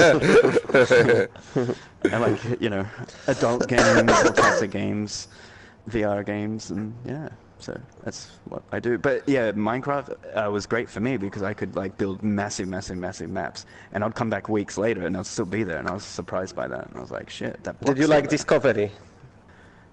there. Yeah, I did. I liked it a lot. Oh, yeah. Yeah, I used that. Yeah, I built Shambhala again in that map, but a smaller version of it. Yeah. and I- They meant I to did bring a video patch, on they that never too. did, didn't they? Not yet. Yeah, I was waiting to see what was going to happen this year. I think the dev wanted to make a shooting game with that. Yeah. Oh, So cool. a shooting game to go with it. So you make maps in that game, and then you bring the maps over to the shooting game. And Yeah. That was Oh, what that he could was be fun. discussing Yeah, at that the could be time. pretty fun, actually. Yeah. And I was looking forward to that, but I haven't heard. They're still working on it though. I think from what and they haven't forgotten about me or anything. So I'm still looking forward to it. What percentage trust do you guys have when a developer, after a game comes out, says, "Oh, we're gonna patch that, or we're gonna add something later"? No, yeah. Like zero? Because I feel like, Depends. yeah, there's been so many times where 10%, I'll give them developers, the benefit of the doubt. yeah, right, Yeah. Like most devs I've talked to have kept their word and patched things pretty much straight away, and have Some tried devs are really hard really or worked good on about it. Yeah, Some well, I really, remember really the first good. Some time. don't. The first time I streamed a game where a developer had joined because I found a bug. I think it was Moonshot Galaxy, and the ball wouldn't launch to go into the hole or whatever the fuck. And they were like, "Oh, the devs are here. It looks like you found a bug and this and this." And it was weird to say the least to have a dev in there for the first time in one of my Yeah, live I streams. think they're always watching, like, I think they're always Yeah. watching streams and what we do, Yeah. and we just don't know about it. Because I keep forgetting that. yeah. What I would forget about is like VR is new, like kind of thing. This whole thing is new, and they're like testing out their games as much as we're testing out their games when we play it and buy it. Yeah. And they want to see us Did play, any and of you it guys- was fun. Did any of you guys have somebody drop in while you were doing Invisible Hours, like the writer of the game or what? No, I didn't play that no, game. I didn't. Did you played guys that do game Invisible yet. Hours? Nobody else Oh, played I Invisible Hours? played I it, just but I did didn't review, I live didn't stream stream it it. because No, I it didn't. didn't feel like a game I wanted to live stream. But No, they do lurk when I around did- though. Sometimes they do lurk. I love that game. I had the I've guy only who just wrote bought the it, so- story. The guy who wrote Farpoint wrote that as well, and then he like got some of the voice actors to come watch it, and all kinds of shit. It was crazy. I Wow. was like, I cannot believe this is happening right now. Yeah, I love Farpoint. I wasn't going anywhere with that. I actually like the story in Farpoint. Yeah, me too. I love Farpoint. I thought the whole thing. I wonder if Arc Park devs was watching our streams. Oh, they had to have. Because they think, oh, they're taking all your feedback and whatever. You know what? The feedback they need to listen They to. didn't watch anything. They had I to. said to him, "Can I help make trees?" And he goes, "I make the trees, Seraphim." And I'm like, oh, "Okay." Do you remember that? Oh yeah, What's yeah, his name? yeah. Randy or something. Oh, Randy, no, I was like, from "Can I help make trees?" Farpoint. Or somebody. And he's like, "No, I make the trees." Randy, And we never no, saw trees Randy. in the game. Yeah, Randy Noltan. yeah. They added us to their friends list. The developers of Farpoint. They added us. There was two of them, Randy and another one. I can't remember his name. JF Mail or something like that. And they played Starblood Arena with us a lot. And we asked them so many fucking questions. Oh my god! But they weren't sharing their voice, of course, because they didn't want anyone to really know. They had no problem telling us, but they didn't want the rest of the world to know what they were talking. It was hilarious. Yeah, they're like, "Sorry, Seraphim, we don't want anyone to know." And I'm like, "I'm not anyone." And he's like, "All right." No, I'm kidding. That didn't happen. But yeah, we did chat with them for a bit. Oh, cool. Nice. Alrighty.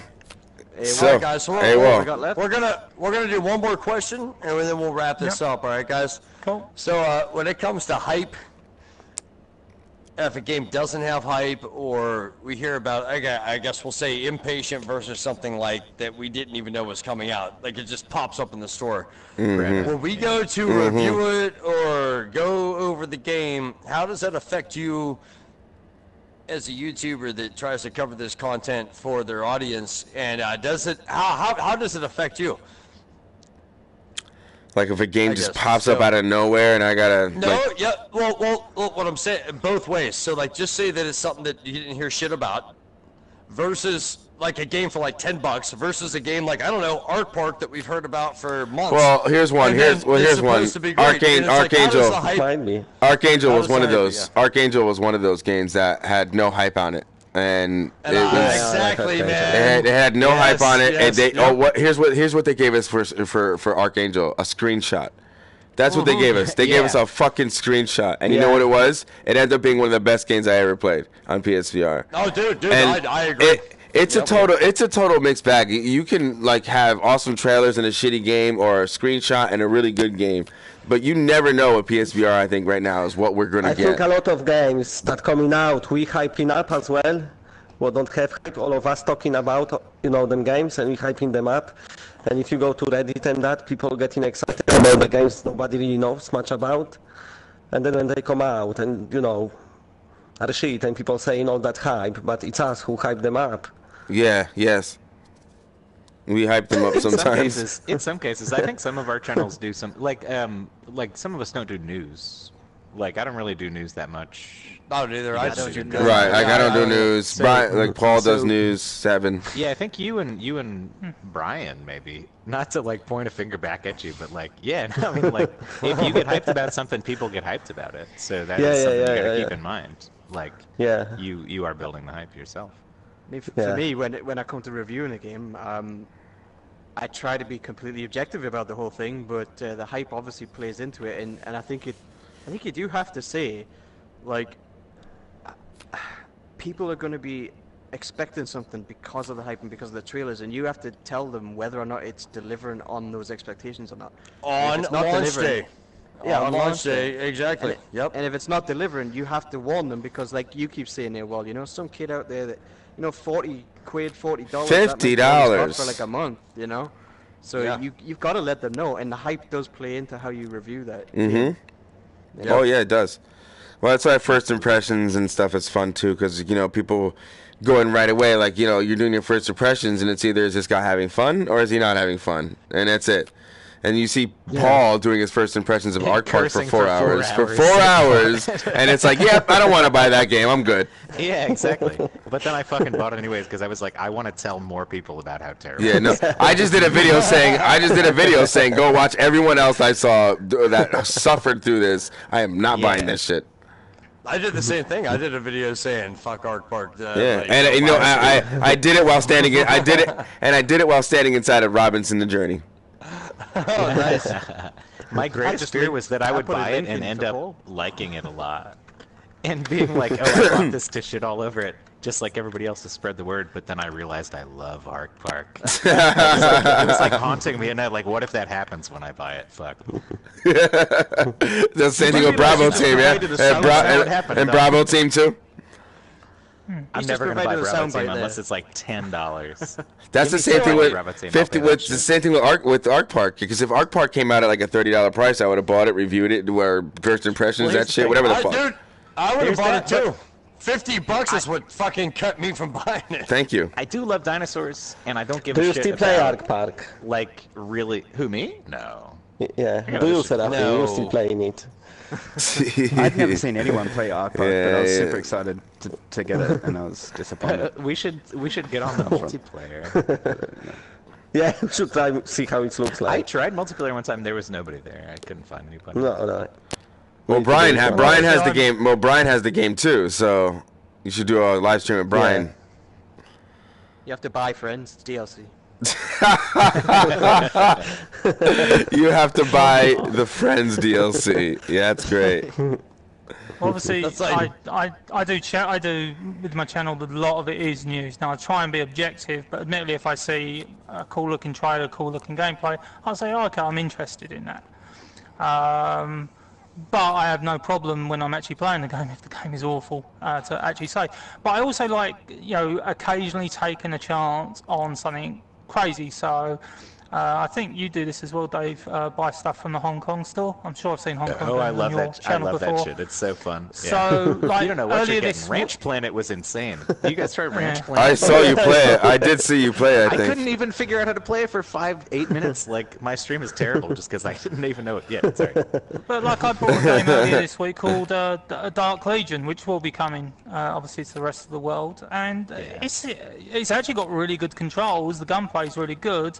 There's a lot of bugs and annoyances in it, but it costs like 10 quid, and I had some money sitting on the things.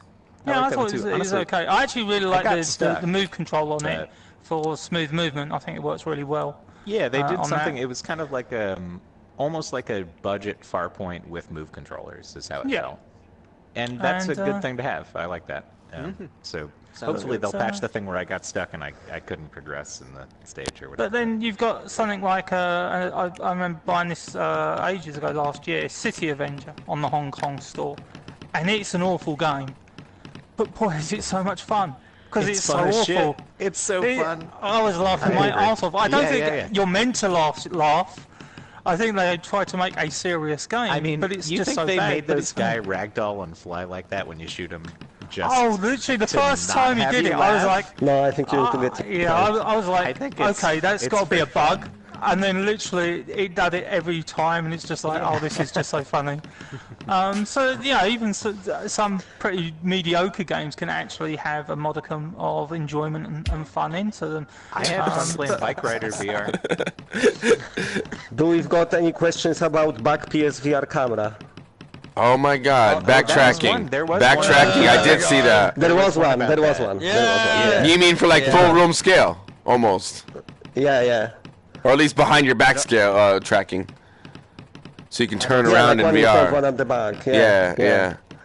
I don't know. That would have to be like a wireless. What is that tapping noise? That's Seraphim. Oh, okay. Seraphim. That's fine. Yeah, no. Looks like he's wanking. Jesus doesn't think. So yeah, no. Is that a rumor anybody's actually heard? No. About Jesus. They have put out patents for sensors and things like that. I've done a couple of videos about that. But to be honest, they did a patent for frigging gloves for VR. They ain't going to bring those to VR, at least not this generation. So you just kind of take it with a grain of salt. I think the VR system that we've got is the system that we've got moving in. And it's good enough. Yeah, it's good enough. Yeah, it's good for what it is. Can it be improved? Yes, but that's what I'm expecting with PlayStation VR 2. I think with everything you always want more. Like whatever you've got, you always want more. Always want better version. All right. Whose arm is this? This is Dave's. Right, should we? Yeah, so everything. No, I thought. Wrap it up. I think that's about it, guys. I mean, we've pretty much covered everything. Well, I am a proud owner of PSVR and hope to be forever. Me too, man. Forever. I love it. I know. It's better still because what's with our channels if they stop making PSVR? What happens to our channels then? Yeah, that's it. It's over. We're all done. We all gotta we all gotta meet up somewhere around the world and. Fuck the channel, man. It's all about having fun. It's all about the community and saving people money. Exactly. It's all about Seraphim. That's what I do it's all it about for. Seraphim 190. Yeah, he's on the microphone. Check. No, I would just like to say to all of you guys who actually showed up and thank you three guys for setting all this up. Wait. Yeah. Wait. Preacher? I was using the bathroom. I ran away. I didn't say anything, but I was using the bathroom. What happened? Are we ending the stream? We're sort of wrapping it up, saying how much we love PSVR, and that's it. Yeah. So what we doing same time tomorrow? Yeah, tomorrow again. That's all fun. No, thank you guys, whoever's watching. Yeah, when you guys when the community gives us the feedback, man, that's what will dictate where this goes forward. And I'd love to do this in the second quarter again. In the second quarter, I think we should all come back. Yeah. And you know what? That's E3 time too. That's June. I was about to say let's just wait until. So we'll meet. E3 show. So we'll meet again end of second quarter. End of second quarter. Yeah. Sounds good. Dance for me, Steve. Bring your best stand-up jokes next time. Absolutely. Thank you guys for showing up. I hope we covered damn near everything. Yeah, we covered as much as we possibly could. Yeah. It was awesome. I think it went quite well. All right. Yeah, definitely. Super happy. Super happy with you guys. Thank you very much, everybody. Yeah, thank you. That was awesome. Thanks for setting this up. Thanks, Preacher. Preacher for setting it all up. And everybody, no for problem. moderating. Yeah. It was a crazy idea we all came up with and followed through. Preacher, it was awesome. No problem. Especially in the time frame, it's remarkable. Yeah, absolutely. Maybe don't worry, next time we can do it better. So everybody, then, what's with all the white people? Everybody's going to be right back to watching us blow a bunch of money we shouldn't blow on doing stupid VR shit here in the next 2 days. So. Awesome. All right, guys. I don't have to. Cool. And then in the next stream, I will transition to being male because I wait. One more thing. One more thing. Honest to God, no bullshit. And Nat did a fucking video on this. Is Wipeout VR the killer app? Because actually, of course it is. Is Wipeout the killer app? Yes. I'm surprised they didn't make a bundle with it. Like, they should have made PSVR. No, I'm gonna say. Well, so we're all. It's an unanimous yes. Unanimous yes. Absolutely. Yes. Unanimous yes. Somewhat. Okay. Yes. I lost my hands, but I'm saying. I actually watched a guy doing a video earlier of that on the PS4 Pro versus PSVR. So it wasn't even like PS4 versus PSVR. It was PS4 Pro, and he broke it down by the frame. And they literally made no compromises, man. Like, they nailed it.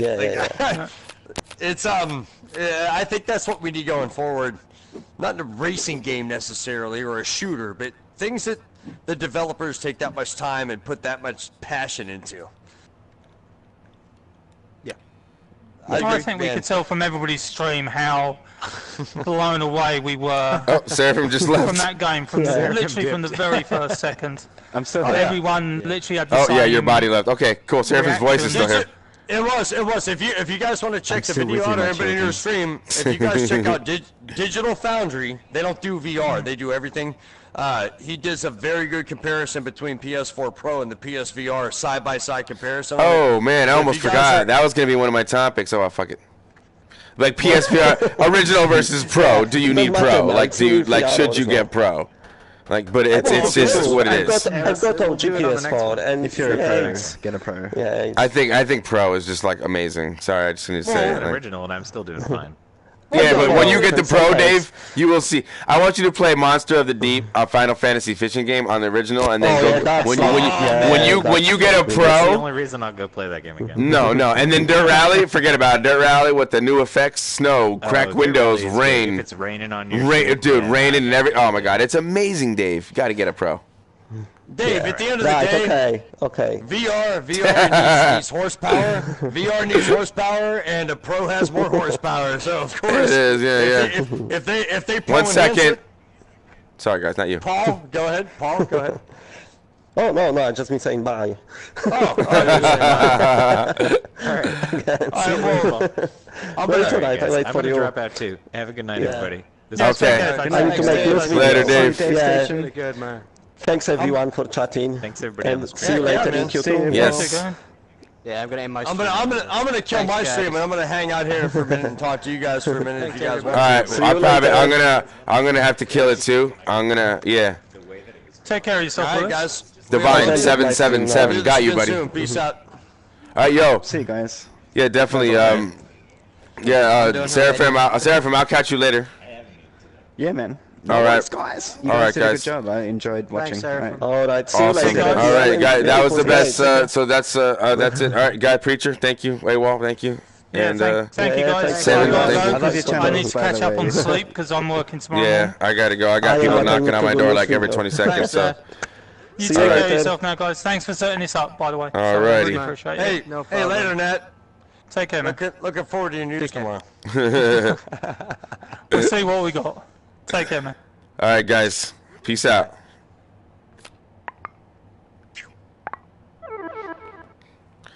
All right, so I'm gonna go right back to my dorm room real quick, just so I can end the live stream properly without everybody talking at the same time, because this has been a long live stream, guys. Holy hell! A few minutes learning how to create a custom I'm room. still in the live stream, aren't I? Hold on, I'm gonna get out of the party too, guys. Sorry about that. Yeah. You gotta get out of the party. I switched from my. I don't know what this is. Hold See you on.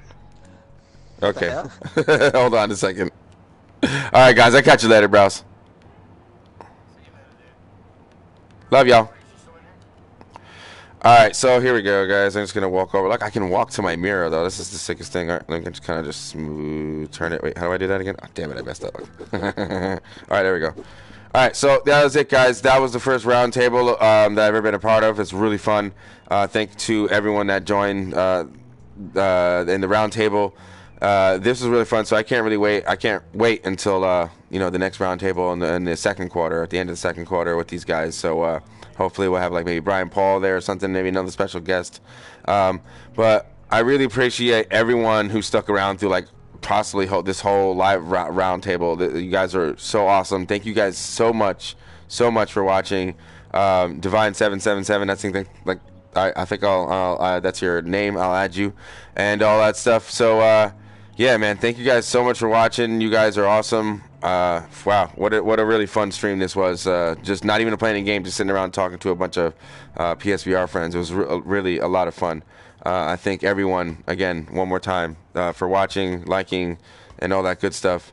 I will probably do some more streams during the week after this holiday shit is over, and we'll get into more games. Planet of the Apes, Crisis of the Planet of the Apes on Tuesday.